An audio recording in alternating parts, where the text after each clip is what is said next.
Before the animatronics hunted through darkened hallways, before the screams echoed through Freddy Fazbear's pizza, before Spring Bonnie became a prison of flesh, there was simply a man. A brilliant man. A terrible man. William Afton.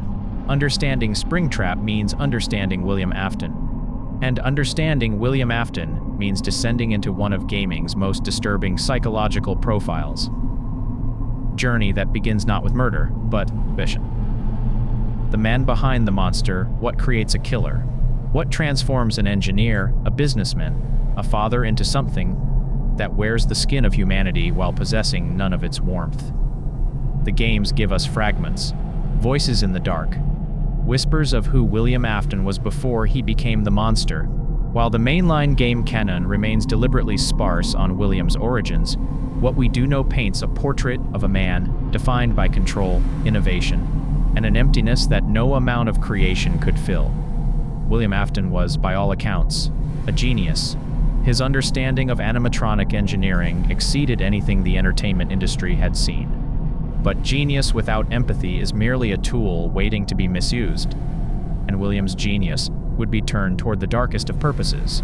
From the earliest mentions in the franchise, William is portrayed as charismatic, charming, even. A family man with 3 children, Michael, Elizabeth, and the youngest son, often referred to by fans as the crying child. He presented himself as a respectable businessman, a pillar of the community, someone parents would trust with their children's joy and wonder. Behind that facade existed something fundamentally broken. The novels, while separate from game canon, suggest a man consumed by pride and jealousy. A man who saw Henry Emily's natural warmth and genuine love for children as both weakness and source of bitter envy. The games support this characterization through William's actions, methodical, calculated, always hidden behind masks both literal and figurative. William's relationship with his own children reveals critical fractures in his psyche. He built Circus Baby specifically for Elizabeth, yet equipped it with mechanisms designed to kill. He created the FNAF animatronics with child capture capabilities hidden within their entertainment shells. Even his paternal acts were laced with darkness, suggesting a man who saw his own children not as lives to nurture, but as variables in larger, more sinister equations. This is crucial to understanding what William would eventually become. Springtrap isn't merely William Afton trapped in a suit.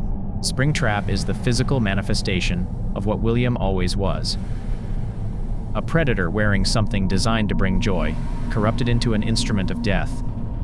The partnership, William Afton and Henry Emily. Every monster story needs context, and William Afton's context begins with his partnership with Henry Emily, 2 brilliant engineers, 2 men with vision, 2 creators who would build an empire of animatronic entertainment. But where their partnership began in shared ambition, it would end in unspeakable tragedy. Henry Emily was, by every indication, William's opposite. Where William was calculating, Henry was creative. Where William was cold, Henry was warm. Henry genuinely loved children and wanted to bring them happiness. His creations weren't just machines. They were extensions of his desire to create wonder. This fundamental difference would define everything that followed. We know from Freddy Fazbear's Pizzeria Simulator that Henry was the superior roboticist. His creations possessed an artistry and sophistication that suggested someone working from passion rather than mere technical skill.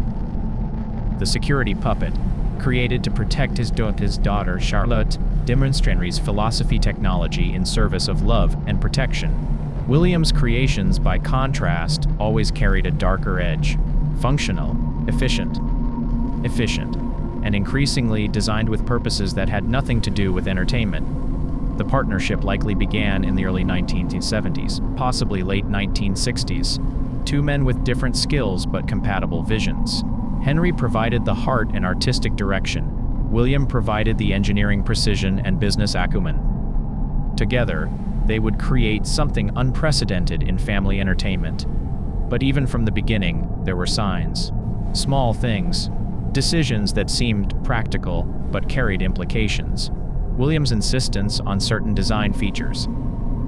His interest in animatronics that could do more than simply perform. Henry, focused on creation and wonder, likely missed these signs. Or perhaps he saw them and dismissed them, unable to imagine that his partner harbored such darkness. The tragedy of Henry Emily is that his trust and goodness blinded him to the monster work beside him. By the time he understood what William truly was, the damage had already been done. Children were already dead, and the machines they'd built together had become something neither of them originally intended Tums. Fredbear's Family Diner, where it all began before Freddy Fazbear's Pizza became synonymous with horror, there was Fredbear's Family Diner, a single location, 2 animatronics, and the birthplace of both an empire and a nightmare. Fredbear's Family Diner was William and Henry's first venture, the testing ground for their animatronic entertainment concept. The exact date of its opening remains unclear, but evidence suggests the very early 1980s, possibly even the late 1970s. The diner was small, intimate, focused. Not the sprawling pizza empire that would come later, but something more personal, a place where Henry's artistic vision could flourish and William's technical expertise could develop. 2 animatronics formed the heart of the diner, Fredbear and Spring Bonnie. Fredbear, a golden bear with a purple top hat and bow tie, served as the main attraction. The character was likely Henry's creation, embodying his vision of friendly, approachable entertainment for children. Fredbear was designed to be huggable, lovable, a friend to every child who walked through the diner's doors. And then there was Spring Bonnie, a golden rabbit, tall, somewhat unsettling even in its original, pristine form. Spring Bonnie would become William's signature, his avatar, his method. But we're getting ahead of ourselves. The diner succeeded beyond initial expectations. Children loved the animatronics. Parents appreciated the family-friendly atmosphere. The business model worked. Success bred ambition, and ambition bred expansion. But Fredbear's Family Diner would also witness the first cracks in William's facade. The first hints that something was profoundly wrong with one of its creators. The bite of 83, while not directly caused by William, demonstrates the danger inherent in their creations. During a birthday party, likely William's own son's party, Fredbear's jaw crushed a child's frontal lobe.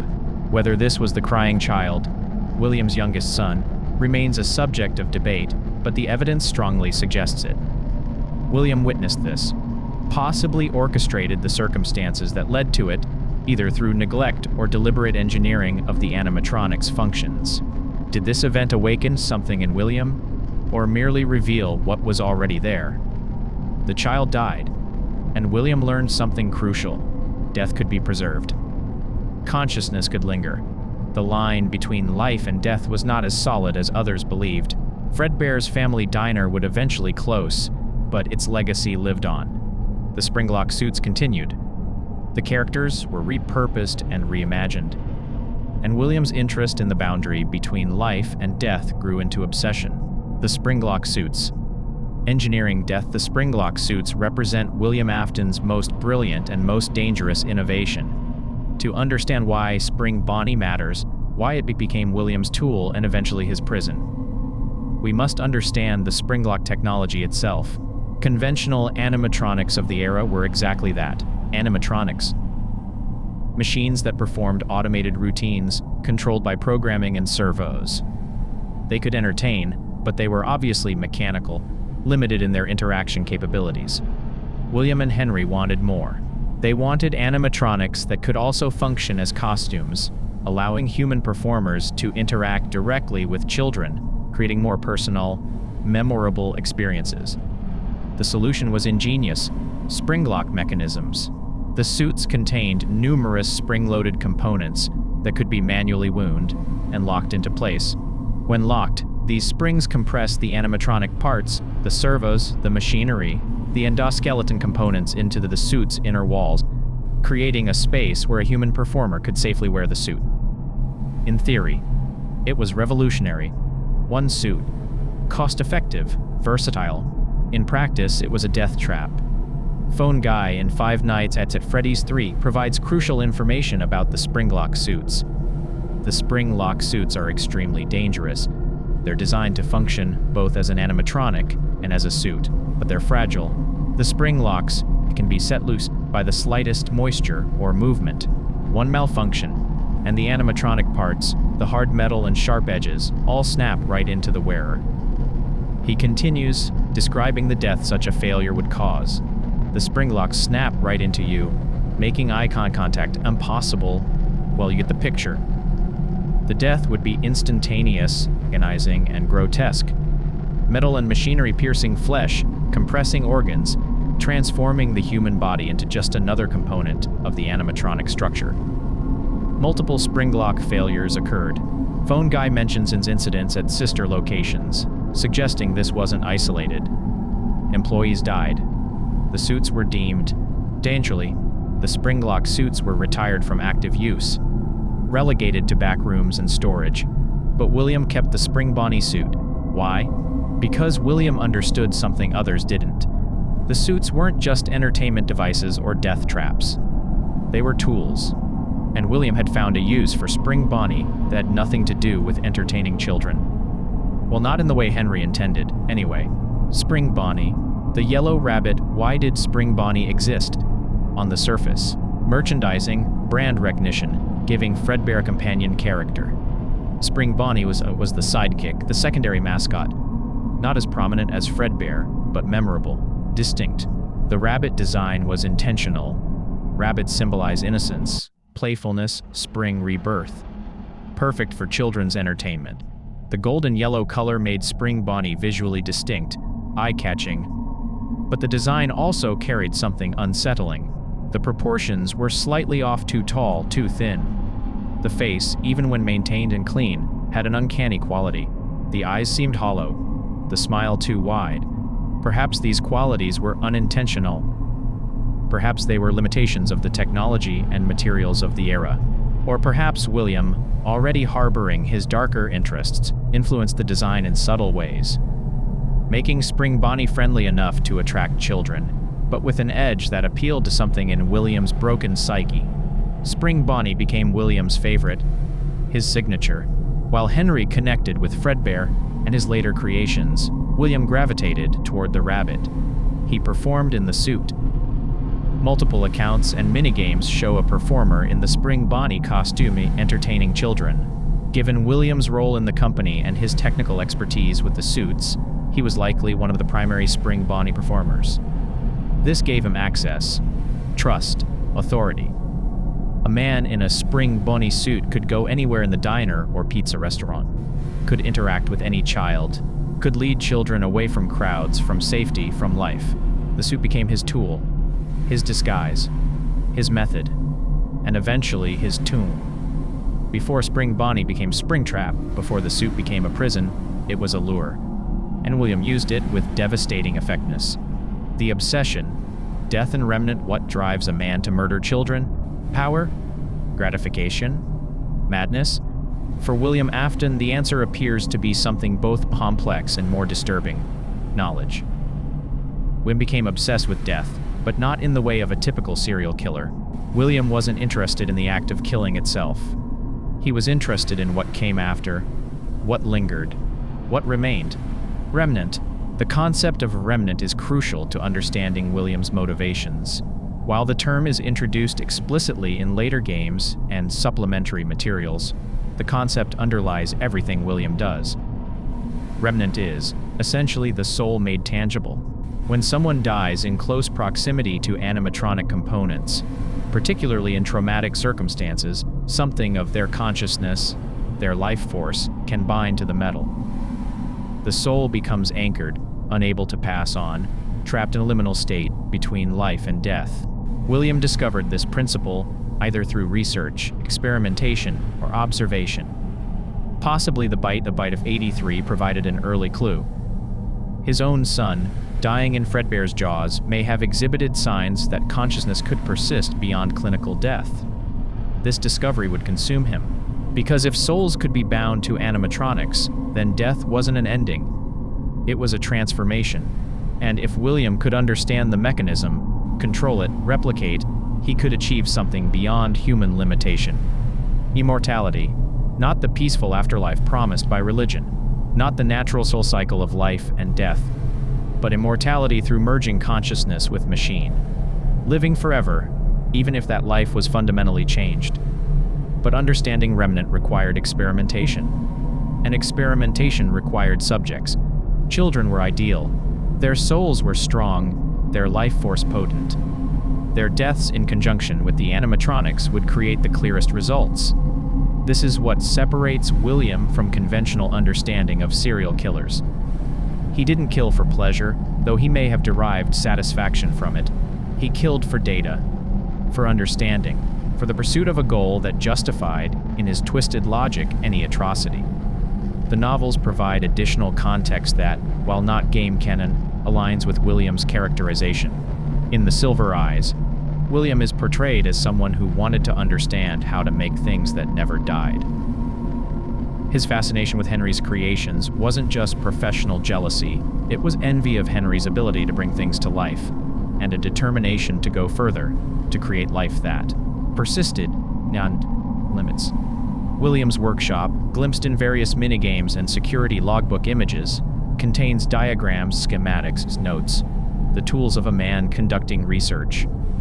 Systematic, methodical, murder as science, children as lab rats, this makes William uniquely horrifying. He wasn't out of control. He was in complete control.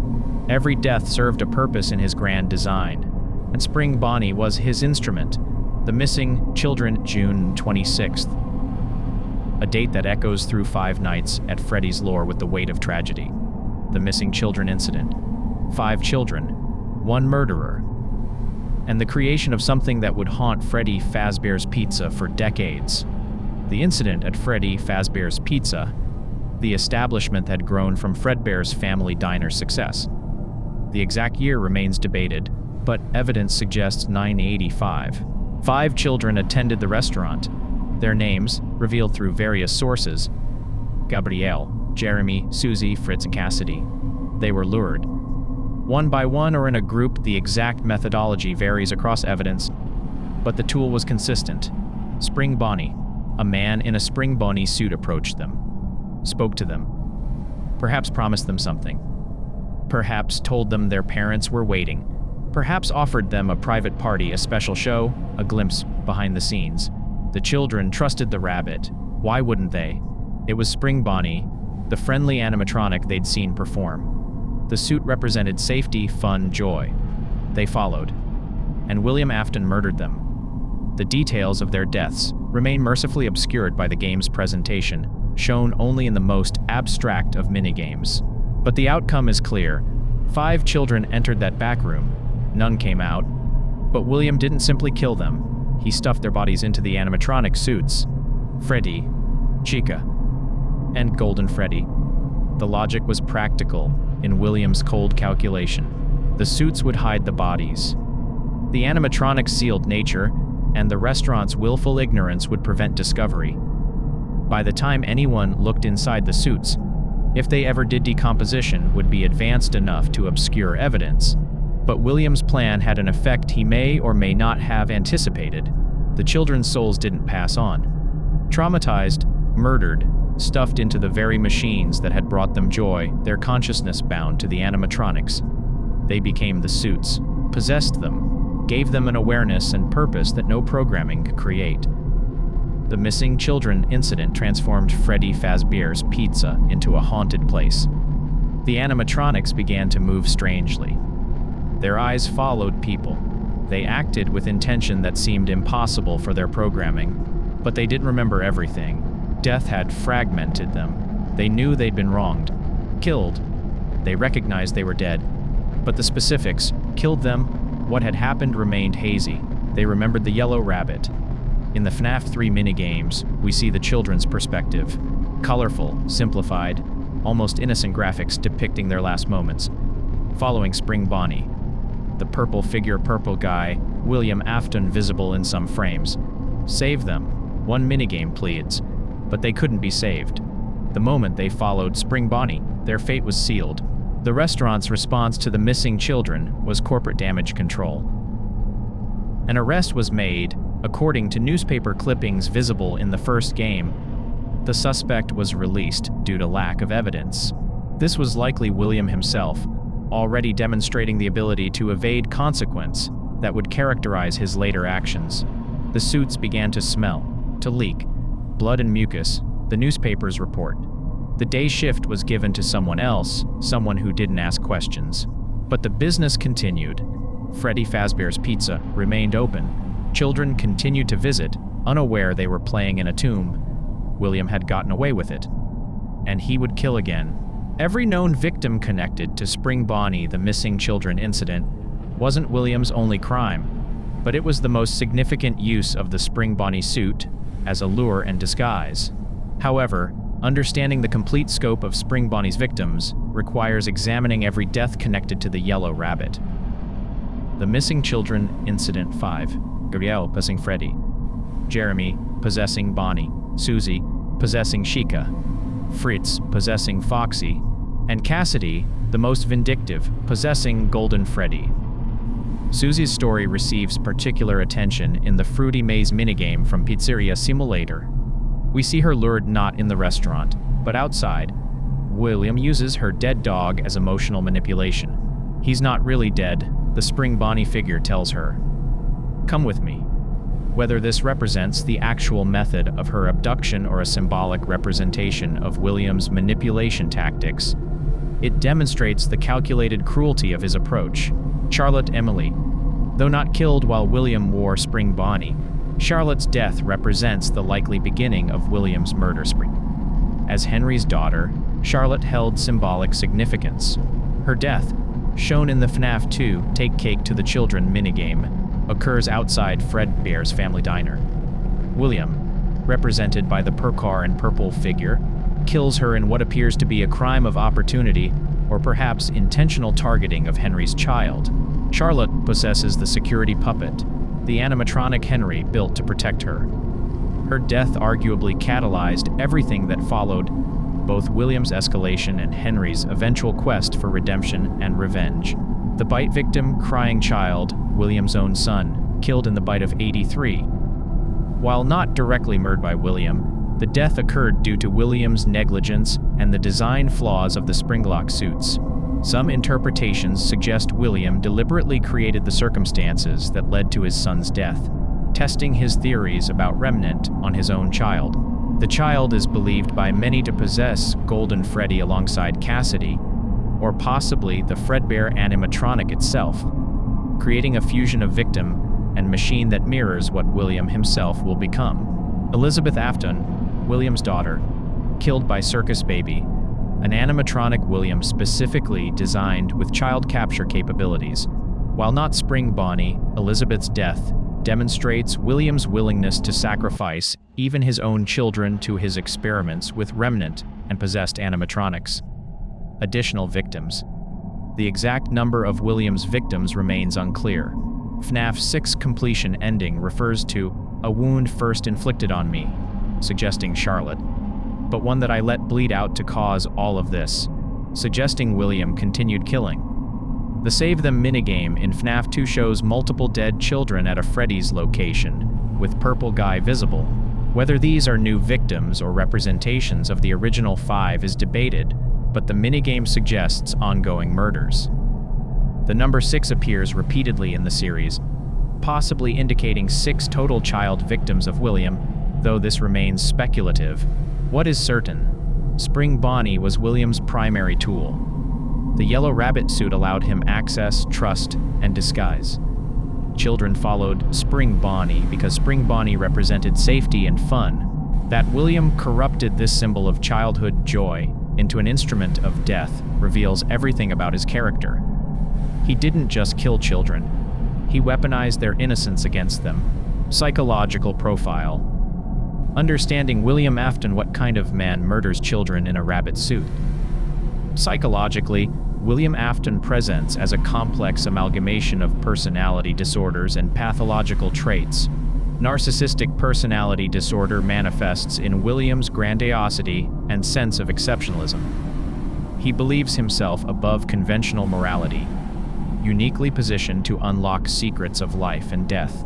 His treatment of others as objects to be used reflects the narcissist's fundamental lack of empathy. Antisocial personality disorder is evident in his complete disregard for laws, social norms, and others' rights.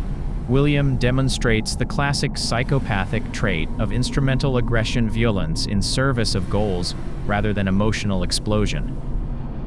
Obsessive-compulsive personality disorder appears in his systematic approach to murder and experimentation. William is methodical, organized, driven by his obsession with remnant and immortality to the exclusion of all normal human concerns. But clinical diagnoses don't fully capture William. He possesses what forensic psychologists might term malignant narcissism combined with antisocial behavior, sadistic cruelty, and paranoid thinking. He's merely unconcerned with others' suffering. He's willing to cause immense suffering in pursuit of his goals. William's intelligence makes him more dangerous. He's not an impulsive killer. He plans. He manipulates systems, people, situations. His ability to evade capture after the missing children incident demonstrates sophisticated understanding of forensic investigation and legal procedure. His choice of Spring Bonnie reveals psychological sophistication. The suit provides practical benefits, disguise, access, concealment, but also psychological ones. William hides himself within things innocent, pure, beloved. This might suggest shame, a recognition that his true nature must be hidden. Or, more disturbingly, it might represent the ultimate expression of control. William isn't just killing children. He's betraying their trust, corrupting their happiness, transforming symbols of joy into instruments of death. The psychological violation compounds the physical one. His relationship with his own children illuminates his pathology. He has 3 children, yet treats them as experiments or variables. Elizabeth suggests either gross negligence or deliberate testing of his killer animatronic. His youngest son's death provokes no apparent grief. Michael, his oldest, becomes a tool William uses even after his own death, sending Michael into dangerous situations to achieve William's goals. This suggests profound emotional detachment. William has children but doesn't bond with them. They're his genetically, but not emotionally. They exist in his world as extensions of himself, not as independent beings worthy of love and protection. The novels present William as motivated partially by jealousy of Henry's talent, his warmth, his genuine love for his daughter. If we accept this characterization as consistent with game canon, it adds another dimension. William as a man aware of his own emotional emptiness, envious of those who possess warmth, and determined to destroy what he cannot have.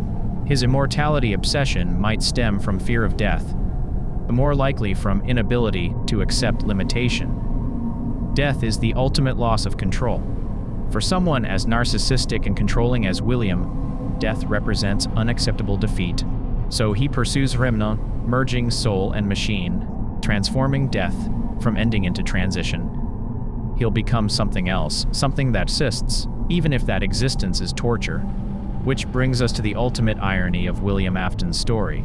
The man who sought to conquer death to achieve immortality through understanding and controlling remnant will achieve exactly that. But not in the way he intended. Not as a triumph. As punishment. The return to the scene time passes. Years. The original Freddy Fazbear's pizza closes. The missing children's case grows cold. The animatronics, possessed by the children William murdered, continue their haunted existence. William Afton, meanwhile, continues his work. His experiments with remnant, his refinement of animatronic design, his pursuit of immortality. But the past doesn't stay buried. It never does. Fazbear Entertainment, desperate to rehabilitate the brand after years of tragedy and rumors, eventually plans a horror attraction, Fazbear's Fright. A tongue-in-cheek acknowledgement of the dark history, transforming terror into entertainment. They want authentic artifacts from the original locations, real pieces of the haunted past. In the sealed safe room of the original Freddy Fazbear's Pizza location, something waits. The safe rooms were designed as spaces invisible to the animatronics programming, places employees could hide if the machines malfunctioned or became dangerous. But they became something else. Storage for decommissioned animatronics, obsolete equipment, and the Spring Bonnie suit. The suit William used. The suit that lured children to their deaths. The suit that contains, in its fabric and machinery, the echoes of those murders. William returns to the sealed restaurant. The exact timeline is unclear, but evidence suggests this occurs around 2023, roughly 30 years after the missing children incident. Why does he return? Multiple theories exist. Perhaps he's dismantling evidence. Perhaps he's retrieving the suit for further use. Perhaps he's drawn by the possessed animatronics, seeking to understand how the children's souls bound to the machines. Whatever his intention, he encounters something unexpected. The animatronics. Freddy, Chica, Foxy. The possessed machines containing the souls of the children he murdered. They're waiting. The FNAF 3 minigames show confrontation. Purple Guy William approaches the animatronics. One by one, he dismantles them, tears them apart. Perhaps destroying evidence, perhaps harvesting remnant, perhaps simply exerting control over the machines that have haunted the locations for so long. But destroying the animatronics has an unintended consequence. The souls are freed from their metal prisons. The children, no longer bound to the suits, manifest as apparitions, ghosts. The 5 children William murdered, now free of their animatronic shells, finally able to confront their killer, and they want revenge. They chase William through the abandoned restaurant, corner him, drive him backward into the one room he might find refuge. The safe room, the room hidden from the animatronics programming, the room the ghosts, freed from animatronic limitations, can now access. The room containing the Spring Bonnie suit. William, panicking perhaps for the first time in his life, sees the suit, his old tool, his disguise, his method, and in desperation he makes a choice that will define the rest of his existence. He climbs inside. The safe room is decrepit. Abandoned for years, water drips from broken pipes, moisture saturates the air. The building has deteriorated, its infrastructure failing. William, focused only on the ghosts advancing toward him, doesn't notice. Or notices too late. In his panic, doesn't care. He laughs at the children. Safe inside Spring Bonnie, protected. They can't hurt him now. He's won again. Evaded consequence again. The suit that helped him kill them will now save him from their revenge. But the suit is old. The spring locks are corroded. Moisture has weakened the mechanisms that hold the animatronic components compressed against the suit's interior walls. William's breathing disturbs the delicate balance. His movement, the ambient moisture, the springlock's trigger, not all at once. Then another, then a cascade of failures as the suit's internal components snap into their default positions. The positions designed for animatronic parts, not human flesh. Metal punctures skin, servos crush organs. Gears and machinery that have lain dormant for years suddenly activate, driven by the springlock release, compressing into the space William occupies. Phone Guy's description becomes reality. The animatronic parts, the hard metal and sharp edges, all snap right into you. William screams. The suit fills with blood. His lungs are pierced, compromised. He doesn't die immediately. The suit's structure keeps him upright, prevents total collapse. He's trapped in the moment of death, unable to complete the transition to oblivion. And something else happens. Something William, in his years of research, should have anticipated, but perhaps never truly understood. His soul, his consciousness, his remnant, everything that makes William Afton who he is binds to the suit. Just like the children he murdered. Just like the souls he studied and harvested. William's own life force merges with Spring Bonnie's machinery. He achieves his goal. Immortality, consciousness persisting beyond death, merged with animatronic components. But not as he intended, not as torture. William Afton dies, and in dying becomes something new. Something that will haunt the world he tried to control. The safe room is sealed, the building abandoned, and in the darkness, something that was once a man in a rabbit suit, now neither and both remains. Waiting, trapped, conscious, unable to die, unable to live. 30 years pass in that sealed room. 30 years of darkness, of slowly degrading flesh and corroding metal fusing into something that should not exist. 30 years until someone finds him. 30 years until Spring Bonnie, now containing William Afton, becomes something with a new name, Springtrap. But that is where William Afton's story transforms. where the man ends and the monster truly begins. Where the yellow rabbit soups being a tool and becomes a prison. Where death stops being an ending and becomes something far worse. An eternal punishment for sins that can never be forgiven. In the darkness of that safe room, William Afton learned the truth his obsession had hidden from him. Some doors, once opened, can never be closed. Some transformations are irreversible. Some prisons have no keys. And death, which he sought to conquer, had conquered him in ways he never imagined possible. The story of how William Afton became Springtrap ends here, in that moment of Springlock failure and soul binding. But the story of Springtrap, the haunted animatronic containing William's consciousness, was only beginning. The ghosts materialize from the dismantled animatronic shells scattered across the abandoned pizzeria floor. 5 apparitions, 5 children who have waited decades for this moment. They don't speak, they don't need to. Their presence is accusation enough. William Afton backs away, the man who has spent years pursuing the mechanics of death, who has studied remnant and soul binding with clinical detachment, now faces the reality of what he's created. These aren't specimens, they're victims, and they remember. The safe room door stands open behind him, a rectangular void in the wall, invisible to the animatronic's navigation systems, but perfectly visible to the freed souls advancing toward him. William's eyes dart between the children and the darkness beyond. His mind, always calculating, always several moves ahead, processes his options. He could run, but where? The building is sealed. Boarded up, he's already broken in through a back entrance, and the ghosts stand between him and escape. He could fight, but how do you fight ghosts? How do you harm what's already dead? The safe room. The answer crystallizes in his panic. The room designed to hide from animatronics.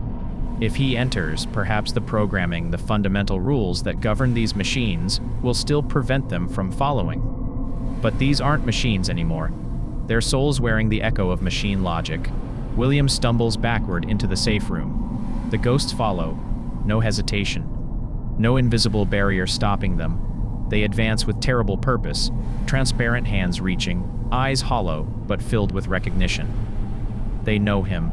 They remember the yellow rabbit. They remember being led away. They remember the moment everything ended. And now, finally, they have him cornered. William's backheck hits something. He spins. Darkness of the safe room, illuminated only by the dim light from the pizzeria beyond, stands the Spring Bonnie suit, his tool, his disguise. It hangs on a maintenance rack, partially disassembled, untouched for years. Dust coats its golden fabric. The ears droop slightly. The face, even in shadow, maintains that too-wide smile. William's breathing accelerates. The ghosts are steps away. His hands reach for the suit, pulling it from the rack. It's heavier than he remembers, the internal mechanisms adding weight that his adrenaline-fueled strength barely registers. He knows the risks. Phone guy's warnings echo in his memory. The spring locks are fragile. Moisture, movement, time itself can compromise them. This suit has sat in a sealed room for years, exposed humidity from broken pipes, degradations from abandonment. But fear overrides caution. Survival instinct overwhelms rational assessment. William steps into the suit's leg compartments, feeling the interior mechanisms shift against his body. The spring locks are engaged. He can feel them. The tension of springs wound tight, holding the animatronic components against the suit's interior walls. He pulls the torso section over his head and shoulders. The suit envelops him. For a moment, he feels safe, protected. The children's ghosts stop advancing, perhaps recognizing the yellow rabbit that lured them to their deaths. William's lips pull into a smile. Even now, even cornered, he's won. The suit protects him. They can't hurt him inside Spring Bonnie. The irony is perfect. The tool he used to destroy them now sim from their revenge. He laughs. A short, sharp sound of triumph and relief. The vibration travels through the suit. His chest expands and contracts with the laugh. His shoulders shake, and somewhere in the right arm assembly, a spring lock shifts. The sound is almost inaudible. A tiny click, a single spring, corroded by years and disturbed by movement, slipping from its locked position. William's laugh cuts off. He freezes, suddenly aware of how fragile this protection is. But it's too late. The motion of freezing causes micro-movements throughout the suit. His rapid breathing introduces moisture into the air inside the confined space, and the safe room itself is damp. Water has been dripped from a broken pipe in the ceiling for years, creating a constant, elevated humidity. Another Springlock releases. This one in the left leg. William feels the mechanism shift, feels the animatronic component it was restraining move fractionally inward. He tries to remain absolutely still, every muscle locked, breathing as shallowly as possible. If he can just stay motionless, wait for the ghosts to leave, he can carefully extract himself from the suit. But the Springlocks were never designed for this kind of stress. They're mechanical components with specific tolerances, and those tolerances have been exceeded by decades of neglect. The cascade begins in the torso assembly. 3 Springlocks release simultaneously. The endoskeleton components, they were restraining metal, support rods, servo mechanisms. Gear assembly snap inward with the force of compressed springs releasing their tension. The first rod pierces William's lower back, just above his left kidney. It doesn't go deep, the spring's compression only allows a few inches of movement, but the pain is immediate and shocking. William gasps. His torso reflexively contracts. This movement triggers more failures. The chest assembly contains the densest concentration of Springlocks, holding back the animatronic's heaviest components. When they fail catastrophically. Metal rods designed to support the animatronic's structure slam inward, finding William's flesh instead of empty space. His ribs crack. One rod penetrates between 2 ribs, crushing tissue, puncturing his right lung. He tries to scream, but his compromised lung only produces a wet, gurgling sound. Blood fills his throat. His hands instinctively reach for the chest, trying to pull the suit away, and this movement dooms him completely. The arm assemblies fail. Springlocks in both arms release in rapid succession. The animatronic's arm endoskeletons, compressed against the suit's interior, snap inward. Metal fingers designed to give Spring Bonnie's hands structure and movement capability pierce through William's palms, through his wrists, through his forearms. He can feel individual components. A gear presses against the bones in his left hand. A servo mechanism, dormant for years but still mechanically sound, crushes the tendons in his right wrist. The animatronic's finger frameworks pierce through his own fingers, metal and flesh occupying the same space in a grotesque fusion. The leg assemblies are next. The Springlocks, weakened by the vibrations traveling through the suit's frame, surrender to the inevitable. William's legs are impaled from multiple angles. Endoskeleton rods meant to support the animatronic's weight now pierce his calves, his thighs, his shins. One particularly large component crushes his right knee, the metal framework of Spring Bonnie's leg structure merging with the shattered joint. But the head assembly brings the ultimate horror. The Spring Bonnie head contains some of the suit's most complex mechanisms. The jaw is articulated, allowing the performer to speak through the suit. The eyes have mechanisms for blinking. The ears have a slange of motion. All these components require Springlocks to keep them compressed when someone wears the suit. Every single one fails. The jaw mechanism snaps shut, but William's head is slightly forward, his chin extended. The mechanical jaw is his lower jaw, metal teeth designed for a cartoon rabbit's smile now pressing into the bone of his mandible. The pressure is immense. He feels his jawbone crack, feels his teeth shift, feels metal puncturing the floor of his mouth from underneath. The eye mechanisms, designed to create blinking movements, slam inward. William's vision explodes into stars and darkness as metal components press against his eye sockets. The mechanisms don't destroy his eyes. The Springlock's compression distance isn't sufficient, but they compress them, distort them, press against the orbital bones with crushing force. Something in his neck fails. A major Springlock assembly meant to hold the animatronic's head-mounting structure. The component it restrains drives forward, pressing against William's cervical spine. Vertebrae crack. Nerve bundles are compressed but not severed, not enough to grant him the mercy of paralysis, just enough to send lightning bolts of agony through his entire body. William Afton is now thoroughly impaled on the Spring Bonnie endoskeleton. Metal and flesh have merged in the most violent way possible. Every major organ system has been compromised. His lungs are punctured. His heart, miraculously, continues beating, though metal presses against it from multiple angles. His spine is fractured. His limbs are pierced dozens of times. He should die. Any single one of these injuries would be fatal within minutes. The combination should kill him instantly, but he doesn't die. Blood fills the suit, pooling in the leg assemblies, soaking into the fabric, dripping from seams onto the safe room floor. The suit's interior becomes a cavity of blood and flesh, all compressed together in an impossible configuration. William remains conscious.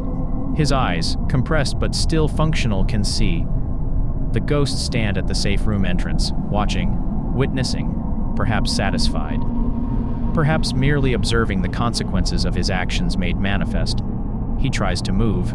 His nervous system screams at him not to, but some animal part of his brain still seeks escape.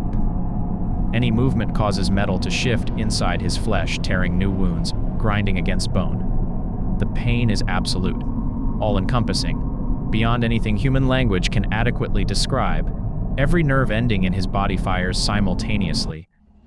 His brain floods with pain signals so intense they should cause unconsciousness, but consciousness remains. Because something else is happening. Something William's research prepared him to understand intellectually, but never to experience. His soul is binding to the suit.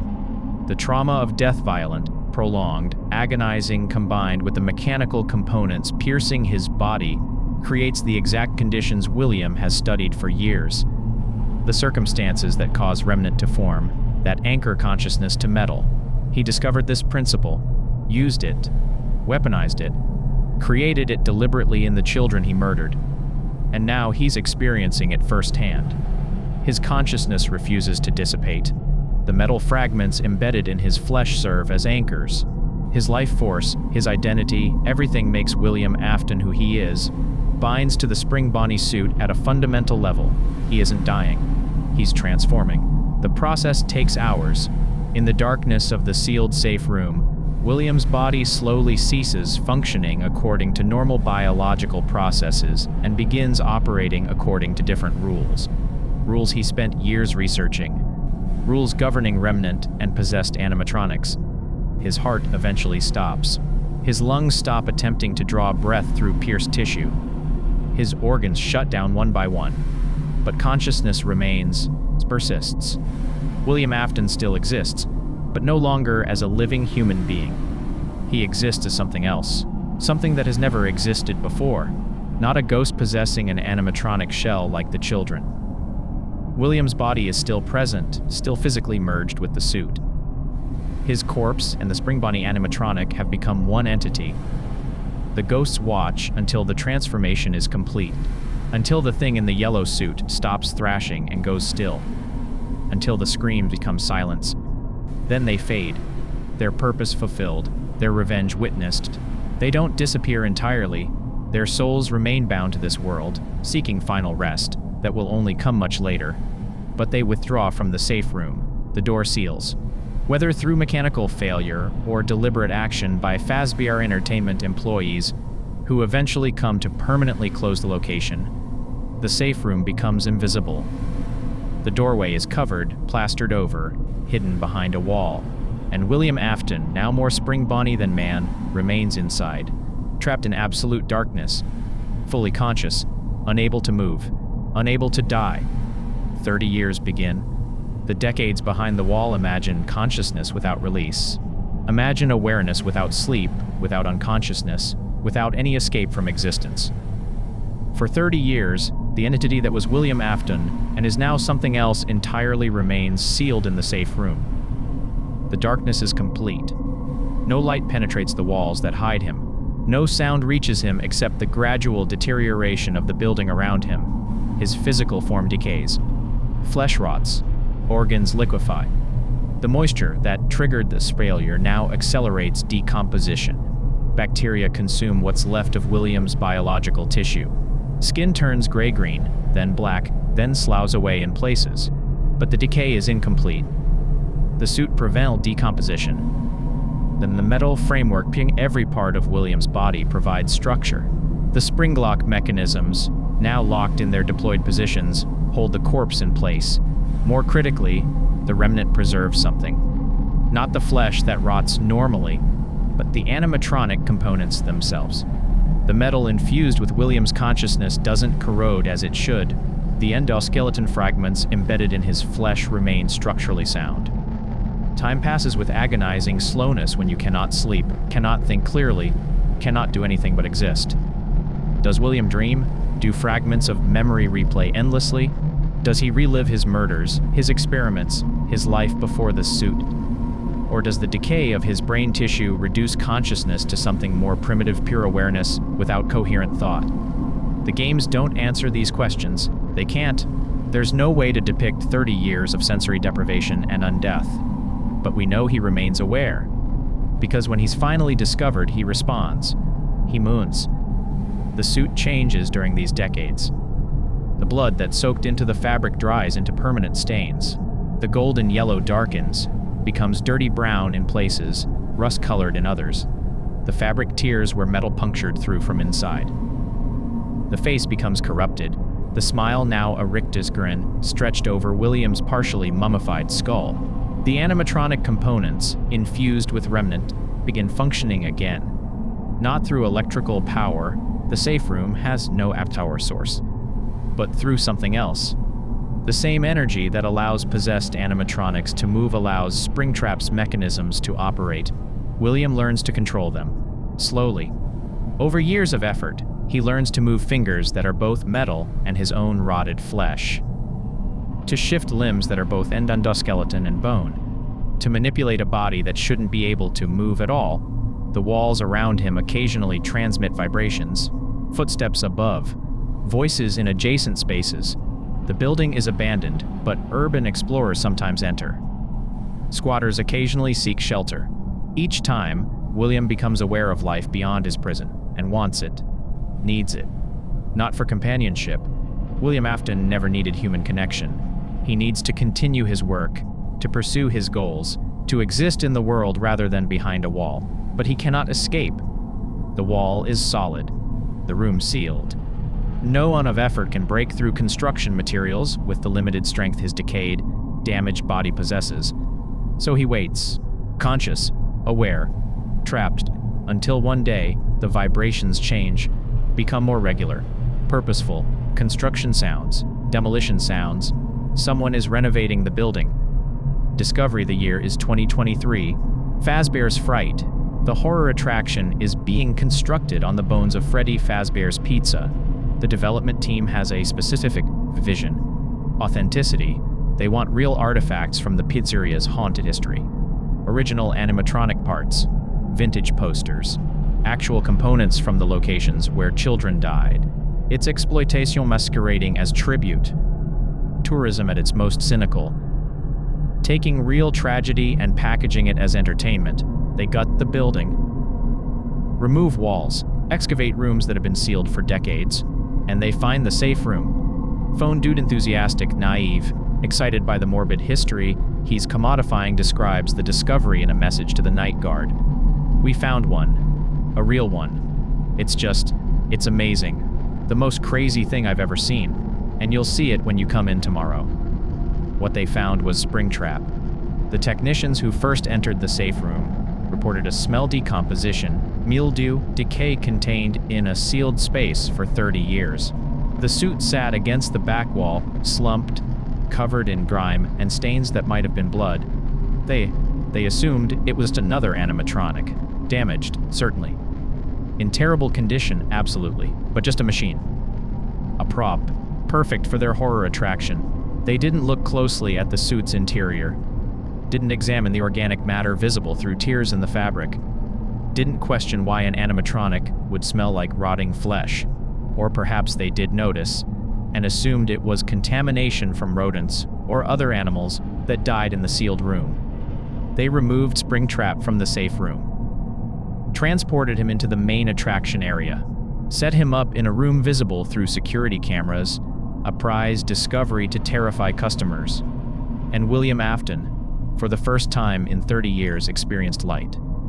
The suit's eyes, his eyes, merged with the animatronic's optical components, see fluorescent fixtures. Colors after decades of darkness. The shock must be overwhelming. But more importantly, he experiences freedom. The walls no longer contain him. The prison has opened. He's in a building with people, with power systems, with exit doors leading to a world he thought forever. The technicians leave him in the room and depart for the night. The attraction isn't open yet. They'll return tomorrow to continue setup. Springtrap stands alone in the darkness, power systems offline, the building silent, and he begins to move. The Night Guard and FNAF 3. The Night Guard arrives for his shift to find phoned message and a security system monitoring multiple rooms throughout Fazbear's Fright. The setup is straightforward. Watch the cameras, maintain the attraction systems, make sure nothing is stolen or vandalized during construction. Standard security work, boring even. Except there's an animatronic in the building, one that shouldn't be able to move, one that's visibly damaged, clearly decades old, obviously non-functional. The guard checks camera weight. Springtrap stands exactly where he was positioned, motionless. The camera's limited visibility shows a damaged yellow animatronic rabbit, one arm slightly raised, head tilted, standing in a debris-filled room. The guard switches to other cameras, checks the various rooms. Everything appears normal. When he switches back to camera 08, Springtrap is gone. This is when the hunt begins. Springtrap moves through Fazbear's Fright with purpose and intelligence that no animatronic should possess. He doesn't patrol randomly. He doesn't follow programmed paths. He stalks. He hunts. The guard can track him through cameras, watching the shambling figure appear in different rooms. Springtrap's movement is disturbing, not the smooth mechanical locomotion of functional animatronics, but something jerky, organic wrong. The suit is damaged. The endoskeleton is compromised by decades of William's corpse rotting around it. Movement comes from remnant-powered motivation rather than proper mechanical function. But he moves with intent, always toward the security office, always seeking the guard. Phone dude's messages reveal he doesn't understand what's happening. He mentions the animatronic moving, but attributes it to the attraction systems, to the guard bumping into things, to anything except the reality. The animatronic is possessed. It's hunting. The guard has limited defenses. The audio system can be used to lure Springtrap with recordings of children's voices, a horrifying detail, suggesting William's predatory instincts remain intact. Balloon Boy's voice, a child saying hello, draws Springtrap away from the office, his attention captured by sounds that once meant victims. The ventilation system becomes critical. When it fails, Springtrap can use the vent network to approach unseen. The guard must maintain it, rebooting when errors occur, while simultaneously tracking Springtrap's position, using audio lures to redirect him. But sometimes Springtrap appears in the office doorway. The camera flickers, the lights malfunction, and there he stands. The suit is worse up close. What the cameras don't fully capture, the office's proximity reveals. The fabric is rotted, torn in places.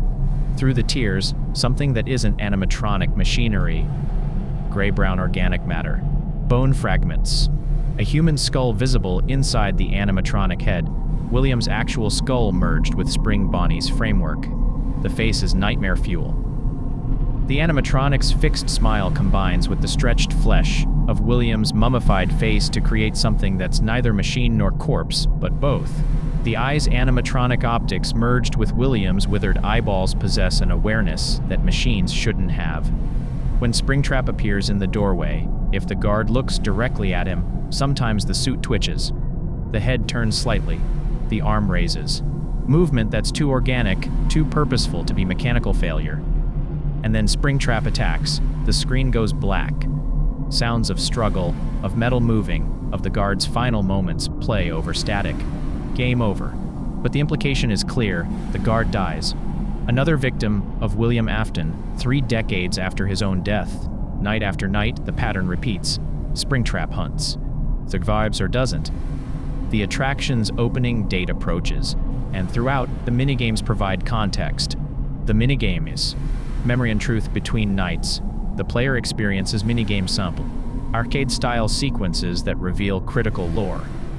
These aren't just Easter eggs. They're William's memories, or the location's memories, or echoes of events imprinted on the attraction itself. The first follows Spring Bonnie, showing the character approaching children. The imagery is innocent in presentation but sinister in context. We're seeing the lure, the method, the moment before murder. Another shows the animatronics being dismantled. Purple Guy William Afton, in his living form, tears apart Freddy, Bonnie, Chica, Foxy. Each time, the ghost emerges. The sequence culminates in William's death, shown in simplified graphics, entering the suit, then collapsing as the spring locks fail. These minigames confirm William's fate. They show the connection between the living killer and the undead animatronic hunting the guard. Springtrap isn't possessed by some random spirit. Springtrap is William Afton, still conscious, still malevolent, still pursuing the only thing he knows how to pursue: victims. The Happiest Day minigame provides crucial thematic contrast. It shows the children finally achieving peace. Cake, the appearance of Golden Freddy's spirit. Masks falling away as the children's souls are freed. This suggests possibility of release, of moving on. The children can achieve peace. But William? The game provides no such resolution for him. His minigame ends with death and transformation. No peace, no release, only continuation of existence in a corrupted form. The bad ending shows the animatronic heads still illuminated, suggesting the souls haven't fully moved on. But the good ending, achieved by completing specific minigame objectives, shows the heads dark, the spirits freed, the children finally at rest. Yet Springtrap remains active regardless of which ending is achieved. William's fate isn't tied to the children's release. His continuation doesn't depend on their suffering. He exists independent of them now, trapped in his own consequences. The minigames also reveal something critical. William returned to the pizzeria specifically to destroy the animatronics. This wasn't random. He had a purpose. Perhaps destroying evidence. Perhaps harvesting remnant from the possessed machines. Perhaps simply exerting control over the situation one final time. His hubris killed him. His certainty that he could manipulate the situation, that the suit would protect him, that he remained in control even when cornered by the ghosts of his victims. That certainty proved fatal, and now he exists as living proof that confidence without caution leads to consequences. The physical reality of Springtrap throughout the week, careful observation of Springtrap through cameras reveals disturbing details. The suit, catastrophically damaged. The right ear is missing entirely. The left ear is partially torn. The face has visible tears, and through those tears, a human skull is clearly visible, not animatronic components, actual bone, teeth, the hollow eye sockets of a dead man. The torso shows extensive damage. The fabric is torn in multiple places, revealing the endoskeleton beneath.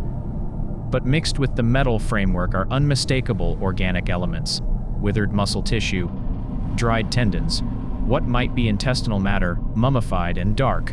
The right arm is particularly damaged, with the hand almost completely exposed. The animatronic's finger framework is visible, but wrapped around and through it are the bones of a human hand. Flesh clings to some of the bones, mummified by decades of sealed containment. Both legs show similar fusion. Animatronic endoskeleton and human skeletal structure merged by the violence of the Springlock failure and the subsequent decades of decay. This is what makes Springtrap uniquely horrifying among FNAF animatronics. The others are machines possessed by ghosts, spirits controlling metal shells. But Springtrap is a corpse fused with machinery, the actual body still present, still visible, still part of the entity. William Afton isn't controlling Springtrap from beyond death.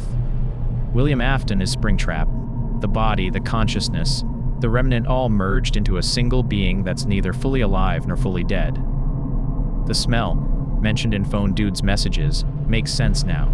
Springtrap reeks of death because Springtrap contains death. 30 years of sealed decay preserved by the suit's structure but not prevented. The attraction's ventilation problems aren't just mechanical failures, they're attempts by the system to filter out the overwhelming odor of decomposition. And Springtrap is functional despite this damage. He moves, he hunts, he demonstrates problem-solving intelligence. The combination of William's consciousness and the remnant-powered animatronic components creates something that can operate despite having no functioning biological systems. He doesn't need to breathe. His heart doesn't beat. His blood doesn't circulate. Yet consciousness persists. Awareness continues.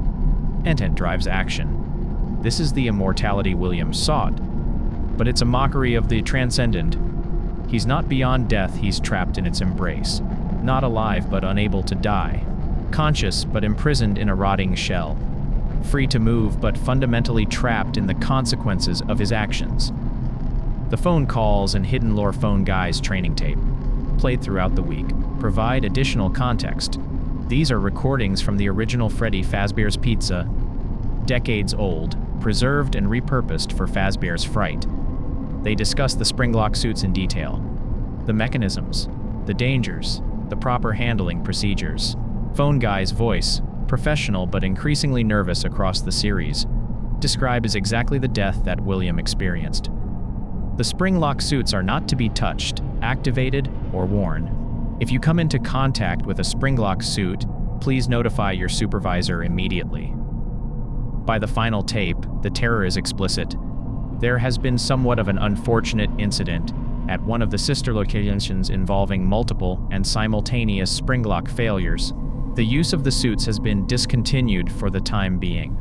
These failures are separate from William's death. They occurred earlier, prompting the suit's retirement, but they establish precedent. William knew the dangers.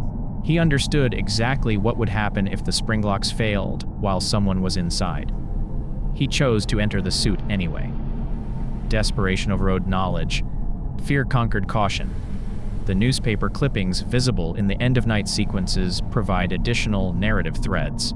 The attraction is a success, drawing crowds eager for authentic horror. But there are problems.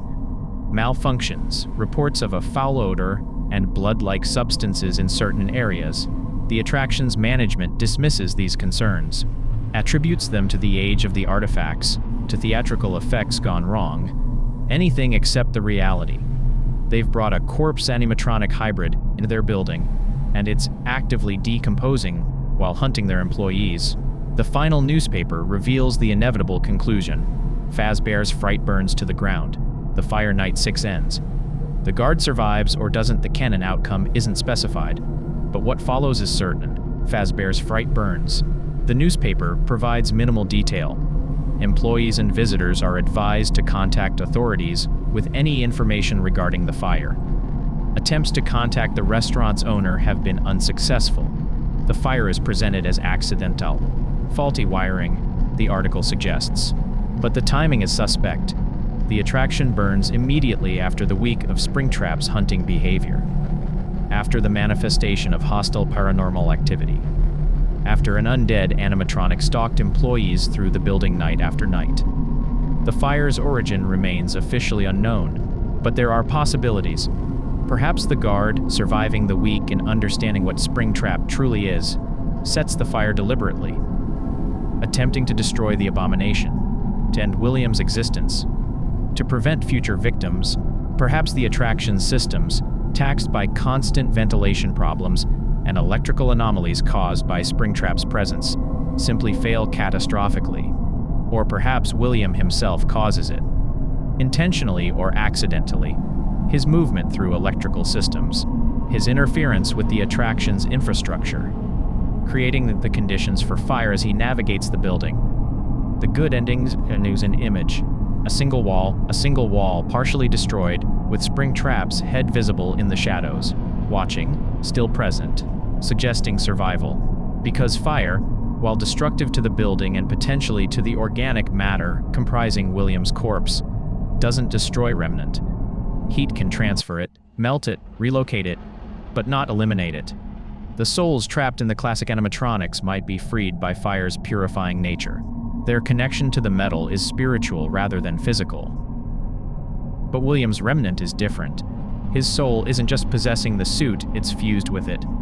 His literal flesh is integrated into the animatronic structure. Burning the organic matter doesn't separate the consciousness from the mechanical components.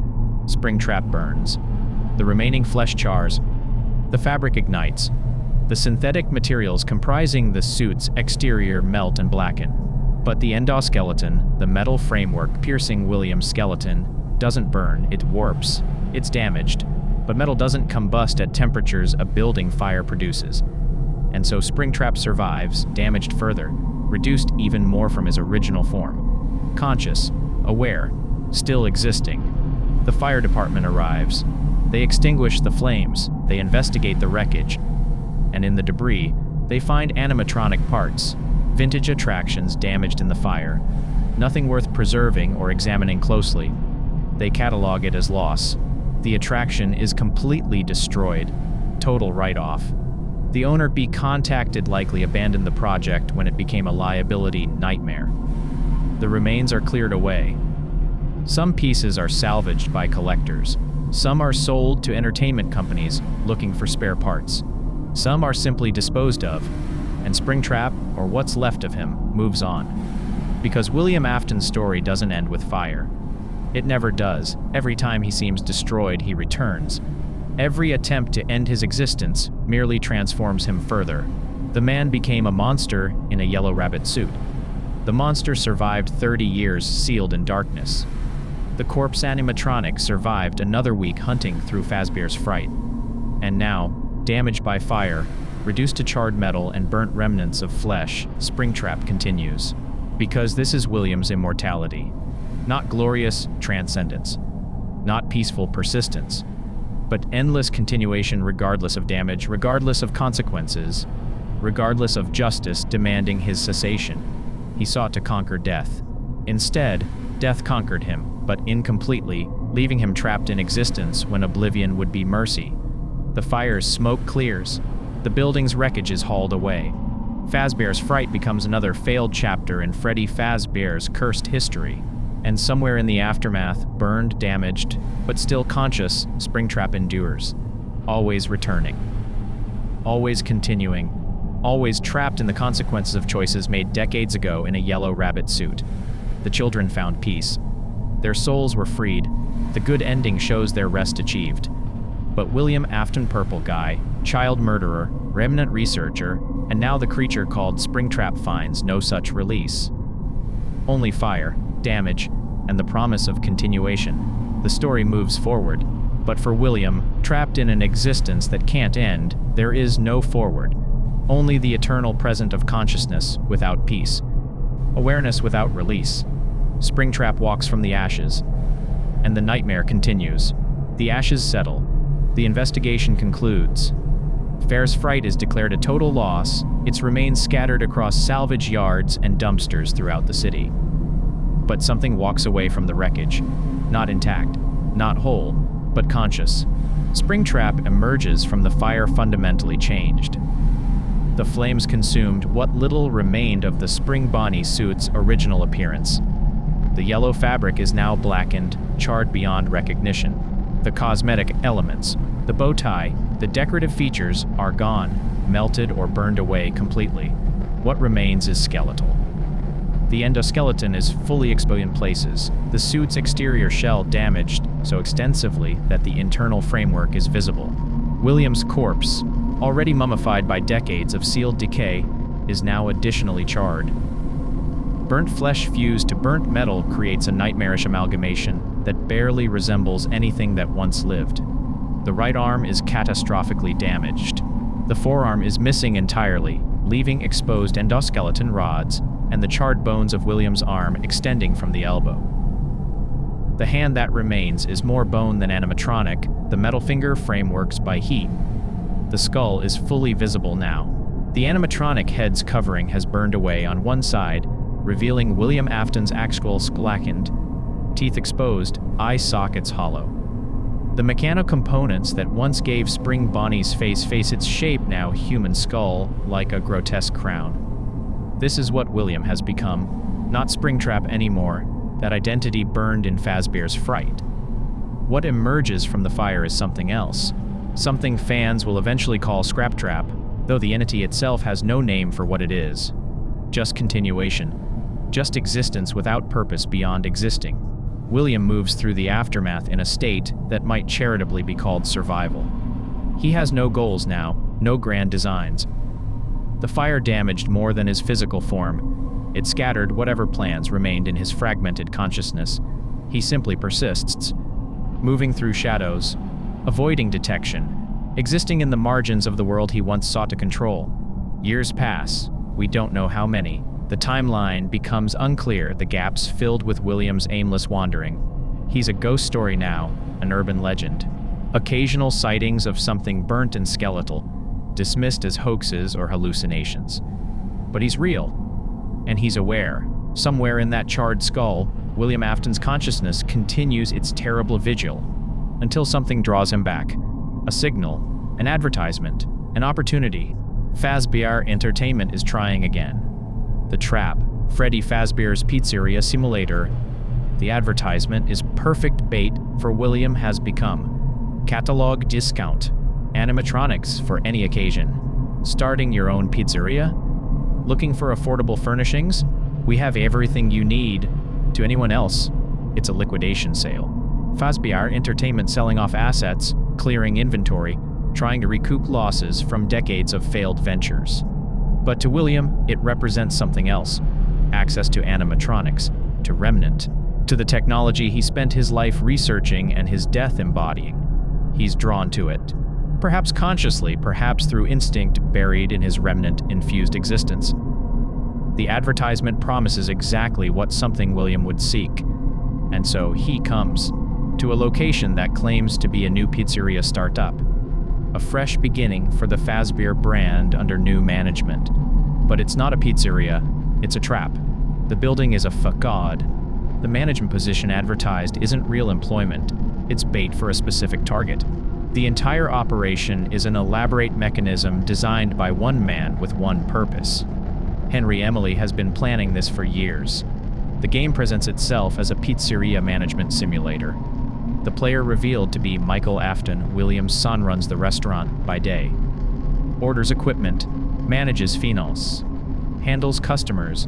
It seems almost mundane, a strange departure from the series' survival horror format. At night, the truth emerges. The player sits in an office, monitoring a maze of vents and corridors, and through those vents, things approach. Animatronics, damaged, haunted, seeking entry. They can be repelled by sound, by environmental hazards, by strategic manipulation of the ventilation system. The mechanics are familiar FNAF standard, defensive gameplay. But the entities approaching are specific, chosen. 4 targets drawn to this location by careful design. Baby, the animatronic that killed Elizabeth Afton, now possessed by William's daughter, corrupt by years of possession into something that shares her father's cunning. Molten Freddy, a twisted amalgamation of the Funtime animatronics, containing multiple souls and massive concentrations of Remnant.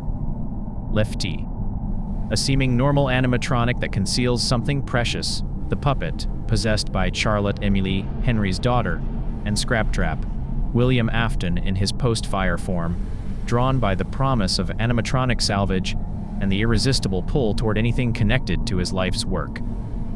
Each night, one of these animatronics appears in the alley behind the pizzeria. The player is given the option to salvage them, bring them into the building, accept they pose, and gain valuable assets for the pizzeria, or to throw them into the alley. Reject them. Stay safe. The game incentivizes salvage, offers financial rewards, promises completion bonuses.